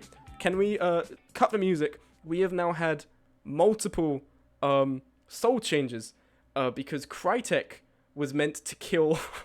So, let me explain what happened. Comphoto was meant to kill Crytek in the first boxing incident. There was a soul change incident, and now Comphoto is living on in Crytek. But because Crytek was meant to kill Agent, there has now been another soul transfer, and Agent is now Comphoto. So, Crytek is dead. Oh my god, how many bloody soul swaps keep happening? It's a fun, it's an extra feature. It's not a bug, it's a feature. It's a little randomizer. I'm sorry. Sorry guys, you have to understand there's like 400 dedicated messages I have to read through and check has the right killings going on. So sorry, I think 3 or 4 have managed to slip me by. Team 9, True American Hooligan. Twister has managed to betray Pierce again. In another... Okay, fucking game developer, it's not a bug, it's a feature. Twister has betrayed their teammate in a very... What is it? I've lost my words because I'm so distracted by the fact we've had 2 soul swaps in 1 round. Twister has betrayed their teammate again, Pierce, and is already making a stake to the claim of first place for Team 9, although seemingly they don't understand that already they can't claim the prize, and if anything, it's being donated to Team 10. So just once the... I guess the bragging rights that they are passing this down to Team 10. Ultimately, there's only 3 of them left in the coalition, just as there's only 3 left in the coalition through Spite Axis and critically acclaimed Free Trial. We go to Team 11, all still in the running, no kills to the name, but Bobberman, it's not for a lack of trying to take out Persephone, who is still a big player. Team 12, Crytek Diablo has fallen victim and has actually died, fallen victim to a bunch of soul swapping. Team 12, Angel and Queen of Rodents, still on the run. Anything can happen here, folks, which is why we are carrying on to the Abyssal Night. Agent stalks Twister's camp, but meanwhile, I Don't Know Nothing offers Ratasva some food. I Don't Know Nothing watches as they gargle on a poisoned meal. Ratasva is dead. Boys Delirium brought down to a 3rd strength. Signatelli fails to sneak up on Persephone and flees into the dark. The night holds all sorts of terrors. Yoa's poppin' is thankful for the shelter, warm and snug. Nightfire sharpens their fan art pencils. Meanwhile, Gentleman and Corn Dog stumble... Oh my god, I knocked my headset off, sorry. What were they doing? Gentleman and Corn Dog stumble into one another, both part ways amicably. Writer stalks for landings over any sign of supplies. Ooh, there's something going on here. Tensions boil over at the camp. A fight ensues and only Angel survives. Seal, Autumn and RPD are dead. Angel just claimed a triple kill for the first time in the Bastard League 300. My god. Seal is dead, Autumn is dead, RPD is dead. Angel has just annihilated the competition. Dorpy and Classic Cheese debate who to kill. T-Chep stumbles across Fated Pretender sleeping. T-Chep smothers them. Fated Pretender is dead. Who gave Angel a fat boy? Count Reefers reassures Queen of Rodents, all will be alright. Podco tries to keep a list for dead. Mystic and Bobman debate who to kill. And we proceed on. Yo was poppin' ponders philosophy. Is the moon really made of cheese? Classic Cheese 18 sneaks up behind Queen of Rodents and slashes their throat. Queen of Rodents is dead. It is just down to Angel to bring home the win for ambivalent Holy Rodent. T-Chet ponders the great question, just what the hell is a cantaloupe? Twister feels the consequences of some bad food. Writer stabs and wounds I don't know nothing, but I don't know nothing hobbles away. After an intense duel, both Dorpy and Bobman retreat. Mystic ponders philosophy. Could a dog boy and a cat girl truly fall in love? Podco team of Gentleman and Count Reefers manage to successfully back away from one another and part ways. To stay sane, Corndog focuses on the splendor of a world beyond the arena. Agent ponders the great question, what if the wheels in the bus didn't go round and round? Signatelli, Angel, and Nightfire manage to successfully back away from one another. Persephone attempts to loot a pharmacy. Not one thing left on the shelves. 6 cannon shots. We press on. Teachup cooks a late night meal. Agent sleeps cocooned in the blankets. Writer calls Classic Cheese 18 and an insightful conversation ensues, no doubt thirsting for fictional men on the internet. Podco hides in the shadows of a derelict supermarket. The fridges still hum with life. Twister almost chokes to death, but Yo was poppin' saves them. I don't think they realised that would have been a good thing overall for everyone for Twister to get eliminated, because Twister is bloodthirsty and treacherous. Corndog stays up through the night, terrified, while Count Reefus stalks Dorpy's camp. Signatelli almost chokes to death on the food, but Angel saves them. Bizarre, because there is an option where they let them choke. Everyone is seemingly quite altruistic. Seeking comfort in slumber, Bobman retires alongside Mystic. Persephone tosses a grenade into Gentleman's camp, but Gentleman seeks cover just in time. Nightfire and I Don't Know Nothing talk late into the night. T-Chep admits to Writer they don't watch the rubric. Writer kills them in brutal fashion. T-Chep is dead. Team 6, another damning loss. Count Reefus wrestles against Bobman for some loot. Count Reefus is victorious. To stay sane, it was Bobbin focuses on the splendor of the world beyond the arena. They have to survive. Criminal, hello Nightfire, welcome, nice to see you. For Smug's honor, Agent sits on a rooftop ledge. After an intense duel, both Corndog and Twister retreat to their camps. Gentleman is ambushed by Mystic Fox and Classic Cheese, but all parties leave a confrontation unharmed. Persephone steals some loot from Dorpy. Nightfire and I Don't Know Nothing plan the demise of Angel. They know that Angel is a top runner. They want Team 12 out of the running. Podco Teamer offers counsel for Signatelli. Signatelli's argument on Twitter has never felt so upsetting. 1 cannon shot. Not a lot has changed, so we will crack on with the next day. I Don't Know Nothing wanders the streets alone. Yowa's Poppin and Persephone take turns sleeping. Dorpy foolishly turns their back to Angel, who then snaps their neck. Dorpy is dead. Oh, you turned your back to a killer. Bobberman stumbles into a camp of Count Reefus, Corndog, and Signatelli. They are beaten to death. Bobberman is dead. Looking for Persephone, they took a wrong turn and perished at the hands of a coalition. Tensions escalate at Twister's camp as they argue a Podco Teamer, all 2 maniac killers, just in range of their swords. Will they fight? Who knows? Nightfire listens to the relaxing hum of a space heater. Gentleman keeps guard. Agent channels their hatred of Mystic Fox. Writer and Classic Cheese debate who to kill. And not all as bad as it seemed. Twister is optimistic. Podco steals loot from Nightfire. Signatelli wounds was popping in a gunfight. Angel jams their gun like a moron. Gentleman depicts Mystic Fox as the soy jack in the argument. Mystic Fox keels over and perishes. Mystic Fox is dead. Gentleman just interneted? That's cringe. Ignore that. Ignore that I just verbed that. Ignore that. That's cringe.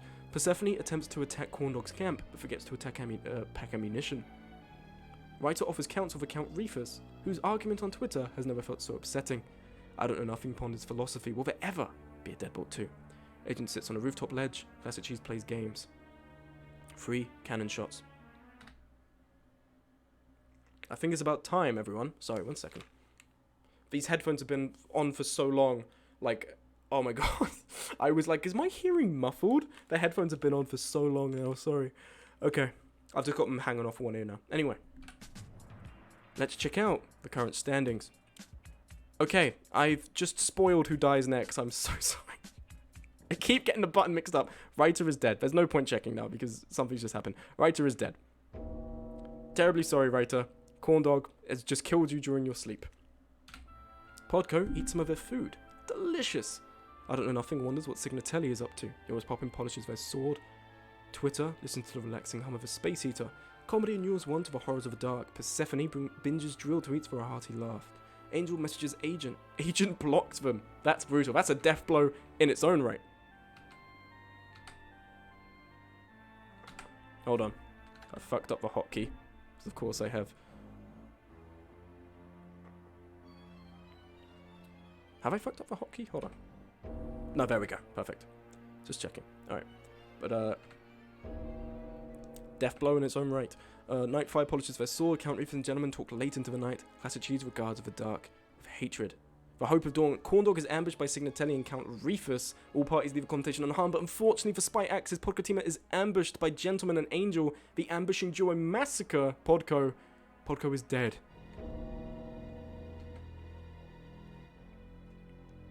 Yo is poppin' and Agent plan the demise of Twister. A midday nap is deserved after Persephone's tribulations. I don't know nothing ponders philosophy. Nightfire enjoys some lunch. Classic Cheese sets up a trap, forgets where they set it up, and dies to their own trap. Classic Cheese 18 is dead. Seph sweep is happening. 3 cannon shots. And now we will actually check the current standings. Team 1 and Team 7 have unfortunately been completely wiped out. All but Persephone is the last hope for Team 7 to actually get a chance at winning. Team 2 is actually still in the running. Mystic is out, but due to some magic soul swapping, Comphoto is actually being represented through Agent. And Agent now is carrying the soul of the boxing legend Comphoto. Team 3, unfortunately, down to just Count Reefus. Boys of Delirium are left with just one Boy of Delirious. What am I saying? I've been talking straight for like an hour and 40 minutes. Give me a break. Team 4, Signatelli, Clay's fan club leader, the only survivor, and their 2 teammates out of the running. Team 5, Corndog, the only survivor of the I am a delirious boy, I am right now, FFOD Pioneers. Corndog is the only survivor. Team 6, Yo was poppin', the only survivor of Double Bird Lizard, looking like single bird for the team right now. Team 7, out of the running, Zweihander, Akemi Podco, all gone. Team 8 actually is out of the running because Team 8's only survivor is actually working for Team 2 due to soul swapping. So Team 8 is out. Team 9 down to Twister the Treacherous. Team 10 all relying on Nightfire. Twister and Nightfire are working together here, meaning they're actually 2 teammates, but keep an eye out for Twister, whose treachery knows no bounds. Team 11 coming to 3 kills for the Panda Mercenaries. Bobman unfortunately dying before they could land a killing blow on Persephone. And Team 12, 5 felled enemies, the recipient and the perpetrator of an insane triple kill, with the most kills and the most lethal member in the running. Anything can happen here, folks, so let us proceed into the night. Count Reefus cooks a late night meal. Gentleman messages Signatelli. Signatelli blocks them. Walking the dark streets is unwise. Something Twister finds out when Persephone shoots them. Twister is dead. The Seph sweep lives on. Agent channels their hatred of I don't know nothing. Yo was poppin' channels their hatred of Angel Lad. Corndog and Nightfire debate who to kill. Oh, the audience demands more. They are not satisfied. Count Reefus, little bloodshed fails to rouse the crowd. To rile things up, an inviting myriad of important supplies and sentimental trinkets are left at the landing zone. Count Reefus staves off hunger by eating some berries. 5 seconds later, they realize they were poisonous. Count Reefus is dead. Signatelli refuses the surplus of the landing zone. Yo was poppin' refuses the surplus of the landing zone, as does Persephone, as does Angel. Corndog garrotes Agent with a rope. Agent, who is imbued with the soul of Comphoto, is dead. Nightfire refuses the surplus. Content on observing, I don't know nothing, turns up just to watch. They don't need to participate in the oncoming carnage. Gentleman refuses the surplus. And just like that, we're the hope of dawn. Nightfire and I don't know nothing cleave Gentleman limb from limb. Gentleman is dead, turned on by one of their own Panda mercenaries. Corndog sits on a rooftop ledge. Signatelli organizes their food. He always popping offers counsel for Persephone. Persephone's argument on Twitter has never felt so upsetting. Persephone is having to justify to all their followers why they have killed 3 people. Angel trips on a landmine and is blown to pieces. No! Oh, I wanted Angel to win. Angel's dead. The 5 killer supreme. Nah. That's so sad. Oh. Let's take a look at the current standings. Seph doesn't have to justify murder. She's allowed. She gets a little murder as a treat. Currently, Persephone is the only survivor of a Team 1 and Team 7 coalition. Team 2 completely out of the running. As for Team 3, Team 8, Team 7, Team 9, Team 12. We haven't got many people left in the running. Nightfire is still hanging on despite the early casualties for Team 10. Corndog still going strong, as well for Poppin, who has no kills to their name. We're yet to see a cataclysmic complication, meaning everything could change in the course of one unfortunate tragedy. We have 1, 2, 3, 4, 5, 6 players left. Anything could change. And with that, we carry on. Signatelli falls down a hole and goes splat. Signatelli is dead. And the Clay's fan club is out of the running. I Don't Know Nothing finds Nightfire and kills them during their slumber. Nightfire is dead. And with that, the hopes of the Team 9 and Team 10 coalition, the true American graceful Night Bristle hooligans, are out of the running. Poppin peruses Twitter. Meanwhile, Persephone and Corndog pass the ganja back and forth. The hope of dawn. I Don't Know Nothing and Persephone posit. Oh my god! No way does Persephone win again.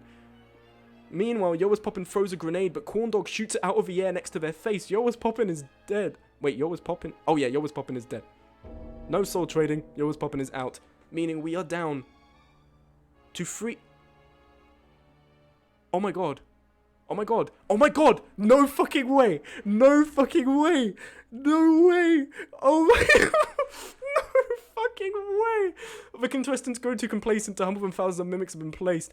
Persephone tells I Don't Know Nothing to open a box, only for said box to close its jaws, and I Don't Know Nothing. I Don't Know Nothing is dead. Corndog can't trust anything anymore, not even themselves, and jumps to their doom. Corndog is dead. Which means... Oh my god. There's no way. There's no way. Oh. The ultimate bastard is again Persephone. Imagine if they had won the second round as well. That would have actually been fucking insane. Oh my god. Okay, let's take the ultimate bastard. 2 out of 3 rounds of a Bastardly 300 special has been Persephone. Seph domination, Seph supremacy, the Seph sweep. Oh my god. We take a look at the rankings. We can see the top 18 here. T-Chep, 18th place. Dorpy, 17th. Bobman, 16th. Mystic, 15th. Writer, 14th. Podgo in 13th place, unfortunately, meaning the Spite Axis was out of the running at this point. Classic Cheese, 12th. Twister, 11th. Count Reese's 10th. Agent, who was actually Comp Photo, 9th. Gentleman, 8th. Angel, 7th. Signatelli, 6th. Nightfire, 5th. Yoa's Poppin, 4th. I Don't Know Nothing, 3rd, with 3 failed enemies, 2 of which their own allies. Corndog, 2nd place with 4 failed enemies, and Persephone, the target of many a bounty hunter in this run, and still came out on top. If we take a look at the statistics here, the last team was Team 2, Rule 4 Penance. That is rough. My god. Angel at the top with 5 kills, but bit the dust. Now, listen, everyone. I have an important announcement to make. See, obviously people in chat are saying, or rather Autumn is saying, that Persephone should get the money. Now, I've just promised Team 7 they would get Spite Axis money. I don't want to take that away from them, I promised that. So Spite Axis will still get the proceeds, meaning we're going to do a spin wheel for that in a moment, but I think it's only fair that Persephone also gets some money for the fact they've won twice in a row. So I will be also adding to Persephone's budget an additional £5, meaning that Persephone now has 15 quid as a Steam budget to go to their name. We're now going to do a spin wheel to currently decide who out of the Spite Axis, give her my £5 too. Are you sure? Do you really want? Okay. If you want that, I will organise that Persephone is getting £20. Okay, 20. Send me a DM with that, Autumn, so I remember. I've written it down, but I want to make sure that I've kept that in the notes there. Okay, and now let's write this down. Podco. Spite axis, that means Zweihander, Akemi, Podko, Zweihander, Akemi. Now, let's spin this wheel and see who gets the top prize for Spite axis.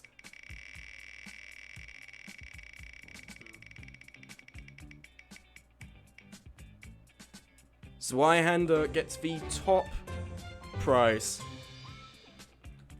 Zweihander gets the top £10 prize for round 3.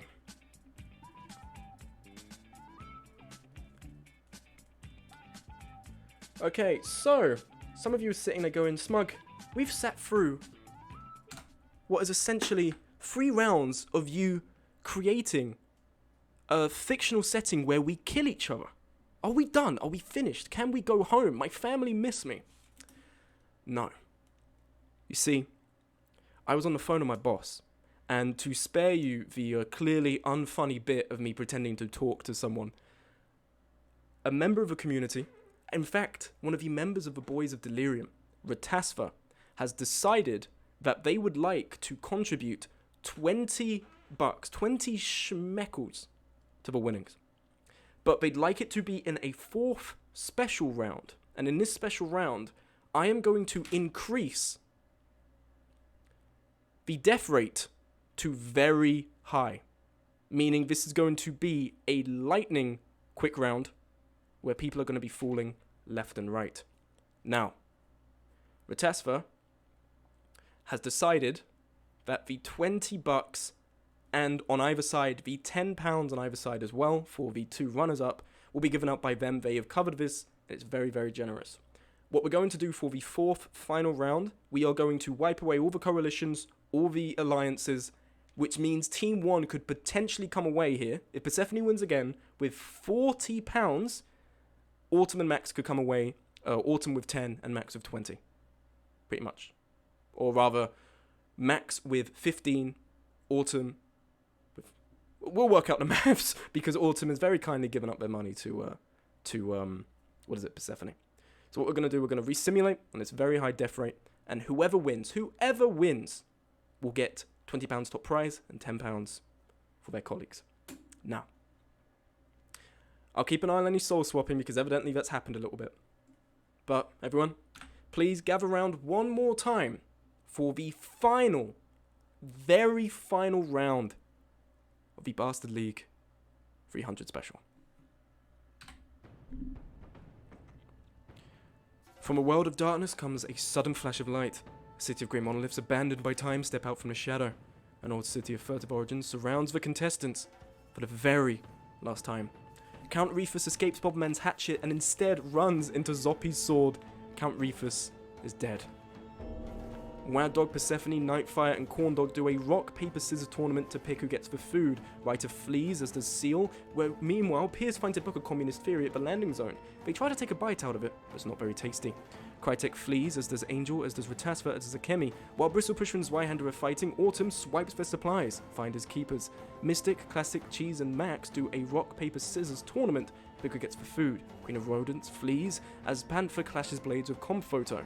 I Don't Know Nothing flees. Agent ruins the other supplies for the contestants, T-Chep and Yo is poppin'. Signatally tries to snatch a bottle of water, but Benny Squid X sends them flying. Fated Pretender flees into the depths. Gentleman flees into the depths, while RPD Survivor and Podco are fighting. Dorpy swipes for supplies. Des Hex flees into the city. Queen of Rodents steals the supplies from Bobberman. Nightfire boxes against Classic Cheese. Autumn wrestles against Ryder. Benny Squid X sketches a character. Des Hex attempts to attack Ratasva's camp, but classically forgets ammunition. Seal manages to kill Mad Dog with a ladle. Mad Dog is dead. Yo is Poppin' fights Mystic for their phone, but fails to land a killing blow. Twister is ambushed by Corn Dog and Signatelli. All parties leave the confrontation unharmed. Shunning the labyrinth beyond, Crytek hunkers down inside a building and waits for Carnage out. I don't know if it actually confirmed that it's taken a very high death rate, because it's a lot slower than I thought it'd be, but I'm just going to have to read these quickly then. Academy keeps a tally of their kills. They aspire to do better. Shunning the labyrinth beyond, Agent hunkers down inside a building. To stay sane, Zweihander focuses on the splendor of the outside world. Fated wrestles against Zoppy. Fated is victorious. Persephone steals from T-Chep. Panther loots all of RPD's goods. Comphoto fights Podco for their phone, but fails to land a killing blow. I Don't Know Nothing convinces Max gravity is a liberal myth. Max takes the bait and goes splat. Max is dead. Classic mistake. I've almost fallen for that myself. Pierce loots all of Angel's goods. Gentleman encounters Dorpy. Brittle Pusher ponders philosophy.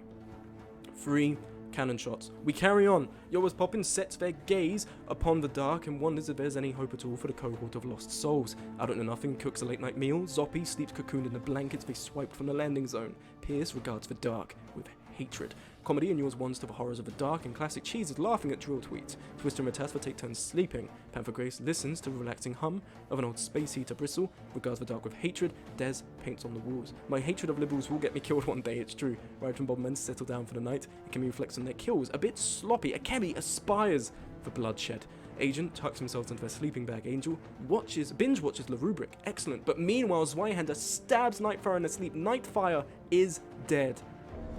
Team 10 took a damning loss there. Fated Pretender Persephone pass the Ganja. Mystic fails to sneak up on Dorpy.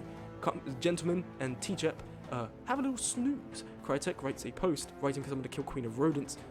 Meanwhile, Crytek is on Queen of Rodents' team. Signatelli forgoes food for the night. RPD Survivor asks Podco to not kill them when they sleep. Podco obliges. Seal fails to sneak up on Comphoto and flees into the dark. Seph got swapped there. What, did they? No, they're still here. They're fine, there's been no swapping. Seal fails to sneak up on Comphoto and flees into the dark. Autumn camps out under a table. A bit cramped, but surprisingly cozy. Corndog camps out under a table. Benny wonders why Smug is so cool.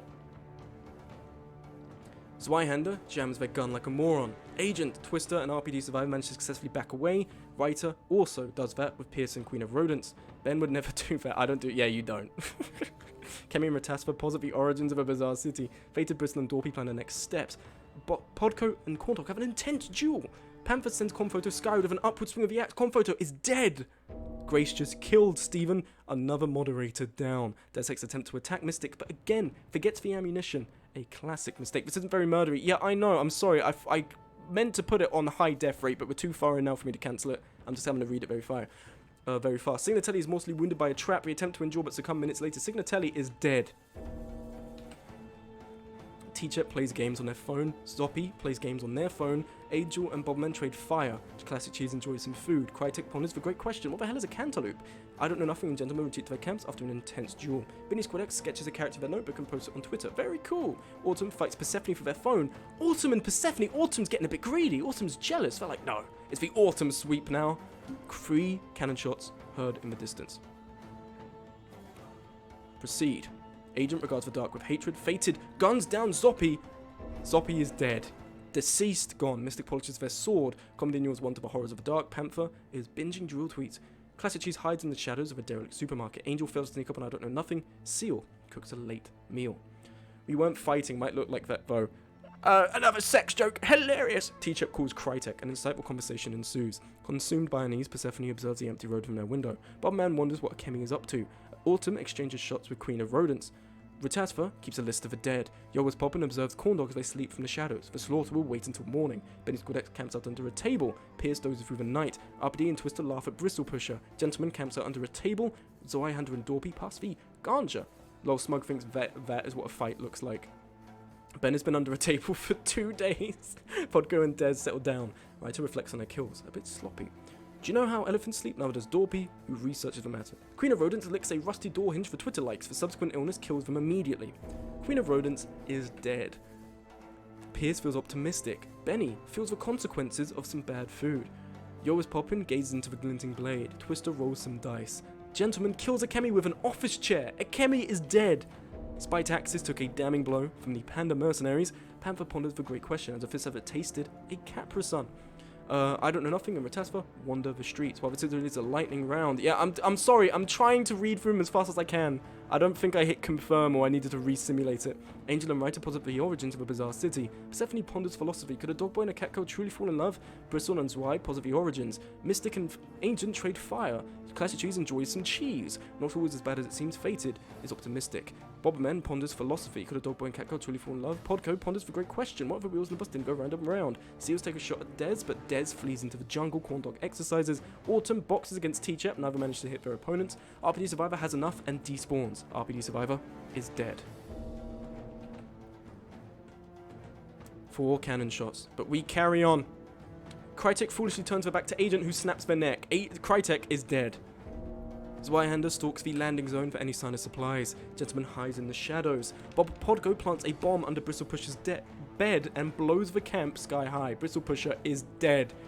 People falling left and right. I think Grace is the only remaining member of Team 10. Twister peruses Twitter. Angel retires alongside I Don't Know Nothing. Poppin listens to the relaxing hum of a space heater. Autumn listens to the relaxing hum of a space heater. The same one? Who knows? Or maybe closer than they think. Classic Cheese takes inventory. Ben messages Fated Pretender. Fated Pretender blocks them. Nah, that's a bit fucked up. Deshex, Ratasva, Pierce, and Corndog all sleep in comfortable company. Zeal tucks himself into their sleeping bag. Mystic sleeps cocooned in the blankets. Panther wonders what T-Chep is up to. Persephone fails to sneak up on Ryder. Persephone, don't lose sight of what you are doing. You can do it. Dorpy plants a bomb under Bobberman's bed and blows the camp sky high.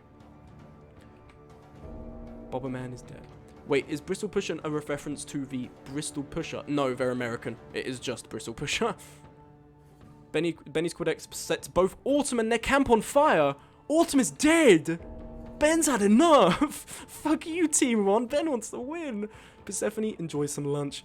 Podco team ponders the great question. What the hell is a cantaloupe? Gentleman keeps a tally of their kills. After an intense duel, both Deshex and Seal return to their camps. Corndog and Agent box. Corndog is killed with a first punch. Corndog is dead. We know what happens here with a bit of soul trading. It means that Agent has died, but Corndog is now Agent. In this universe, boxing means you trade souls. So Corndog is now Agent. Oh, I know. You're referencing the funny meme. I get that one. Dorpy and Ratasva wander the streets. Zweihander gazes into the glinting blade of their dagger. Telling Bristol you called them American. Sorry, are they Canadian? I'm sorry. Or are they British? I don't know. I'm sorry. I've actually never heard them speak. He always popping wishes they could be watching Smug Rupert stream and said, so true, me too. We're so alike. How you doing? Fated Pretender feels the consequence of eating some bad food. I Don't Know Nothing convinces Angel gravity is a liberal myth. Angel takes the bait and goes to Splat. Angel is dead. Oh, you're Australian? Nice. I'm down under now. I'm diversifying. The market is spreading. Piers feels the consequence of eating some bad food. Clutches ponders philosophy. Writer enjoys some lunch. Mystic Fox contemplates preparing some traps. Do you know what Elephant Street thing? Panther Grace researches that. T-Chip feels optimistic. Twister plays games. It's about fucking time. It's about... Oh, did I hit the wrong track? I did. Sorry? What the fuck is this? Get out. Go away. Now it is time. Cataclysmic complication.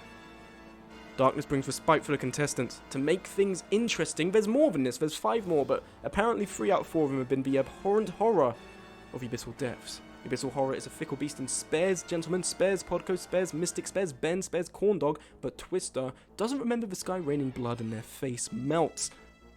Twister is dead. The Abyssal Horror is a fickle beast and spares T-Chep. Zweihander begs the Abyssal Horror to consume Persephone, but Zweihander is consumed instead. Zweihander is dead. Will the Seph sweep happen again? It spares Classic. Seal doesn't remember the sky raining blood and their face melts. Seal, I'm sorry, you're out.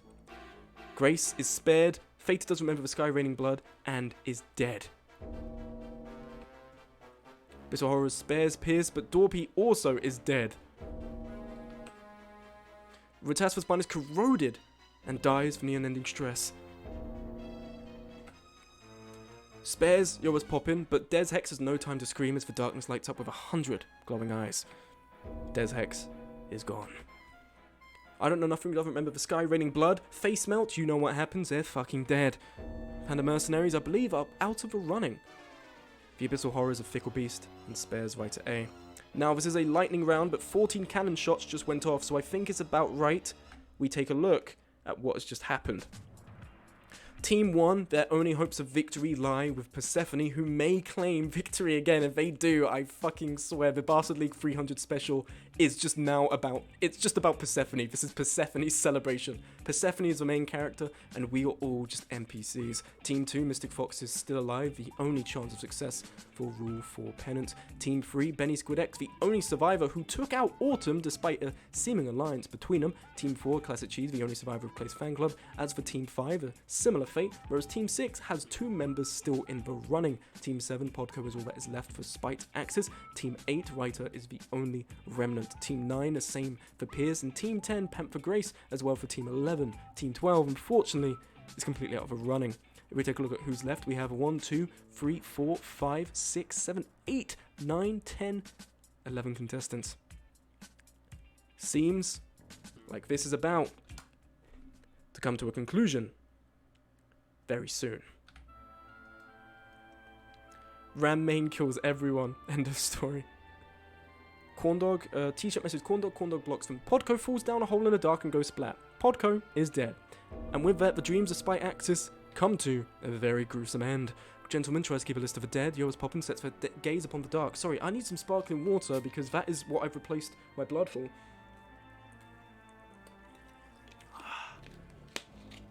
Ooh. And that's sparkling. Classic Cheese tried to keep a list of the dead. Pierce writes a postcard since when to kill Mystic Fox. Writer camps out under a table, a bit cramped, surprisingly cozy. Panther listens to a relaxing hum. Benny sharpens the fan art pencils. Comedy and News 1 to the horrors of the dark. Persephone binges drill tweets for a hearty laugh. The audience demands more.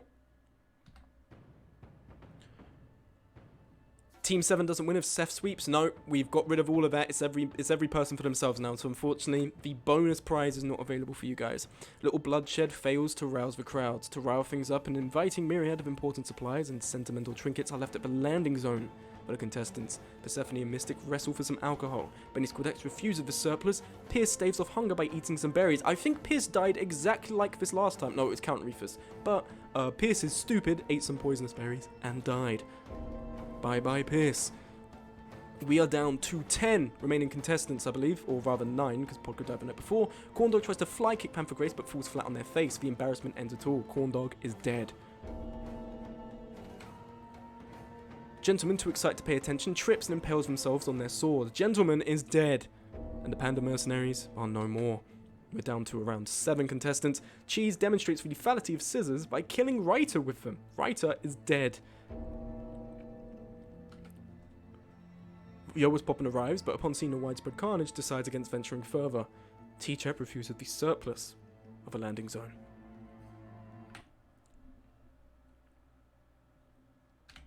We are down to single-digit contestants here. Seph is still in the running. If anyone else has any hope of winning, Hungry's are going to get food. Bye, peeps. Thank you for staying around for so long. I appreciate it. Benny Squid X encounters Panther Grace at a junction, both turn opposite ways. Yoa's Poppin' is disappointed with the lack of goods. Midnight nap is deserved. Persephone's stomach rumbles. Mystic wishes they looted some cloves. T-Chep contemplates preparing some traps. 5 cannon shots. Yoa's Poppin' eats some of their food. Mystic Fox watches with glee as Benny gets skewered on their traps. Benny is dead. Now, I can't remember if this is a soul redefining thing, so I'll keep an eye on that. I need to check. But Benny's physical form, at least, is dead. T-Chep and Panther settle down. Persephone sharpens their fan art pencils. Classic Cheese falls down a hole and goes splat. It's anyone's game. Persephone contemplates preparing some traps. Yoa's Poppin' boxing against T-Chep. Panther Grace has enough and despawns Panther! Grace is out. And then Mystic scouts for surroundings. Now, let's quickly take a look at the status. Mystic is, no, Mystic, yeah, it's fine. There was no soul redefining. Mystic watched someone get skewered there. So, Mystic is still around. Persephone, still breathing.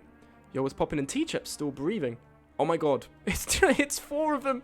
Okay, Team 6, statistically, 1 in 2 chance. Team 6 could take it away here.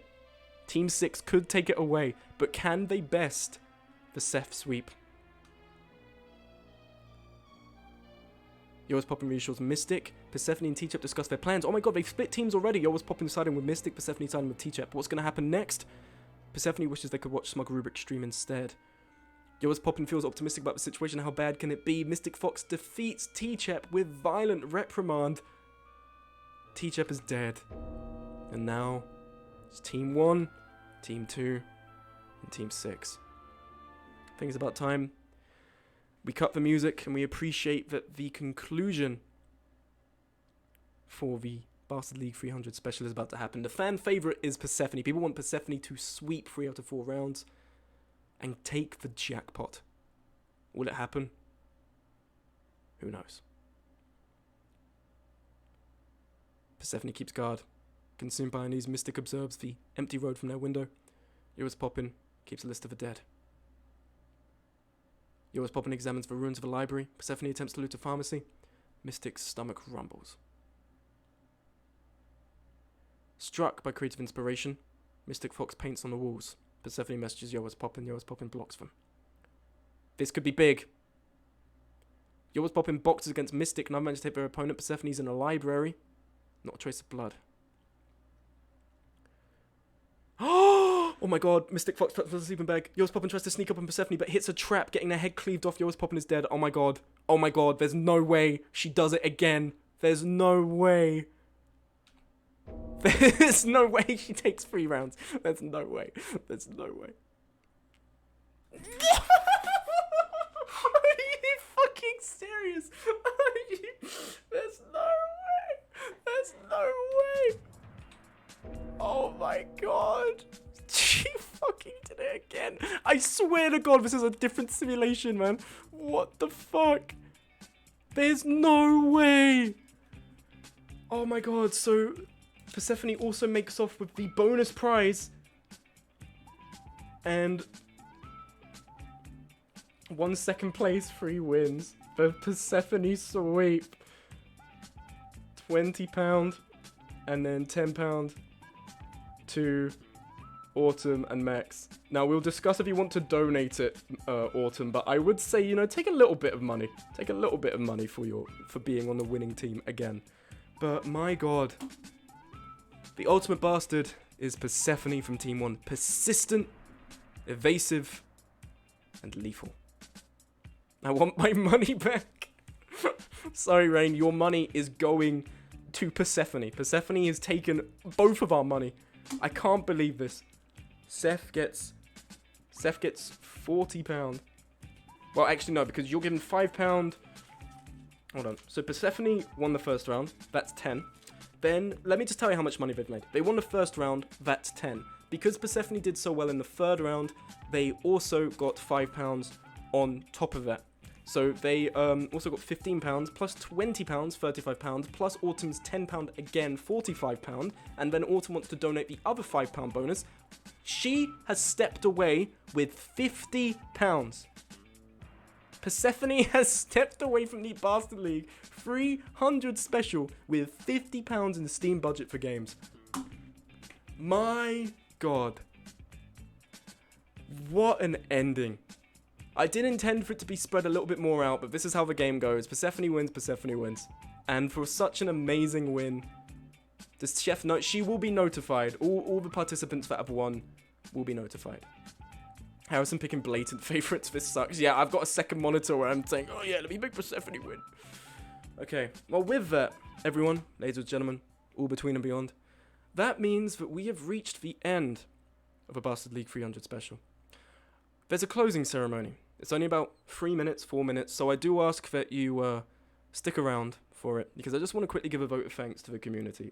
This is going to be genuine, it's going to be a little bit sappy, so I apologise if it makes you throw up, but I just wanted to genuinely thank you guys. Closing ceremony, yep, closing ceremony. I genuinely want to thank you guys so much for the contribution to Smug Blasters Incorporated and the channel. I genuinely mean it when the Twitch has become such a base for everything else I've done. If we're talking about the scope of, in the scope of the things I'm doing, Toasty. Thank you, Classic. You know, with the YouTube, I had a foundation on Twitch. With the books, if I'm honest, the only real sort of tangible thing I can notice in regards to people reading it, giving feedback, enjoying it, has been through the Twitch. You know, people have been gifting copies to other people, they've been leaving reviews, they've been discussing it. If someone redeems a Mario voice, I'm not doing it. I will refund you, but I am not doing it. I just need to say this, because this has been almost 3 years in the running now. we haven't celebrated this. We haven't had an opportunity to celebrate this. And as much as it's been, you know, oh, you guys have done so much for me. You've been extremely generous. I mean, if I talk about, like, the first thing that comes to mind for insane generosity has to be T-Chep, who I hope is here. I'm going to try and thank people now, but there's also thanks in the closing ceremony. Not everyone gets thanked, so I'll try and get through as many people as I can that have made notable contributions. T-Chep gifted an entire PC to me, paid for the delivery, paid for all the expense, and all they asked was they got a book in return, and they got access to the series in return for free. Extremely generous, and frankly, it's the only reason any of this has been possible. Thank you very much, T-Chep. You have really made this work. I want to thank everyone who's you know, smug-scribed to me for so long now, every month coming in to do it, people who've raided me. I want to thank Yo Was Poppin' for all the guidance they gave me when I first started out, but what's that without the inspiration that helped me to start streaming, which was Ben. I actually remember watching Ben's stream. He was playing, I think, Half-Life Black Mesa. It was all the way back in June of 2020. I was in a voice chat with someone, and I was like, I want to do that. That looks fun. And I started speaking to Ben on what to do, and Ben, you know, showed me Streamlabs and everything. So thank you very much, Ben.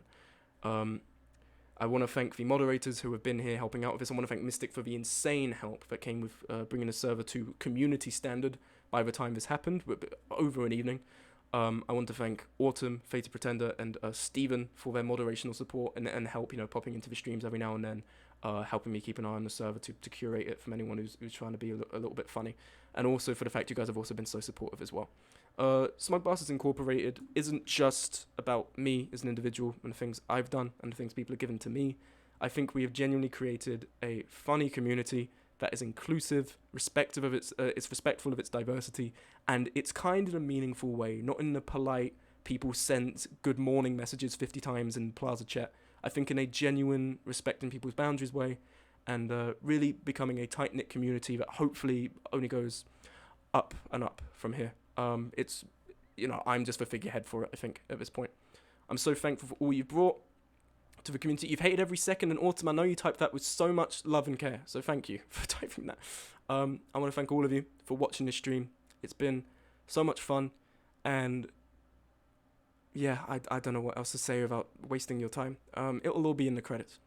Thank you very much, and here's to the Bastard League 300 special, and I'm sure in a couple of years' time, it will be the Bastard League 1K special. Have a good evening, everyone, and I'll be in contact with the winners for their prizes. And this has been a defined moment for the Bastard League 300 special and the Persephone sweep.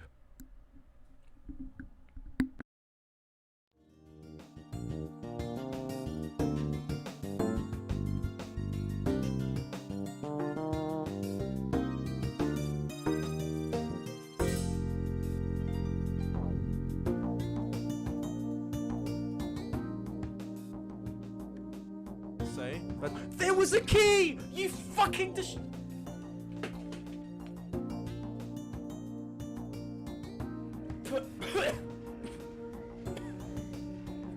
Okay, I can't do it while I'm drinking. There's a boss in here, I'm feeling it. Ah!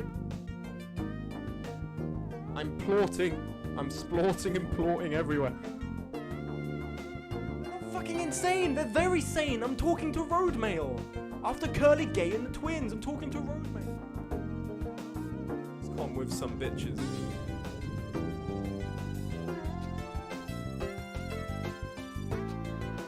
Hold on, what's the...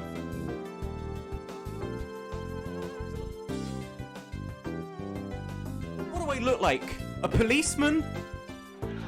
Do you get it? Because cop out? Oh, what the fuck? Put it back, put it back, put it back. Please, please. Are you serious? Oh!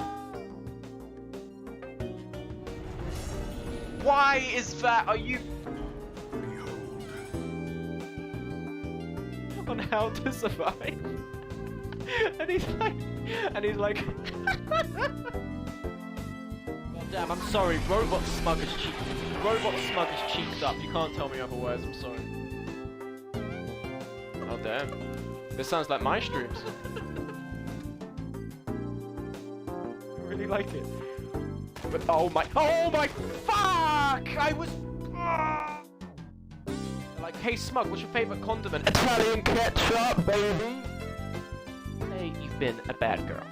Let's say, hypothetically, you've been a naughty girl, even.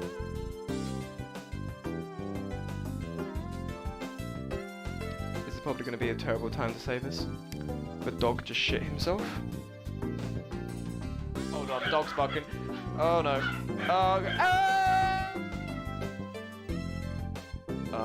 Des Hex. Des Hex got cut from victory. Look at me. Look at me. What are you doing? What are you doing with your gun? What are you doing?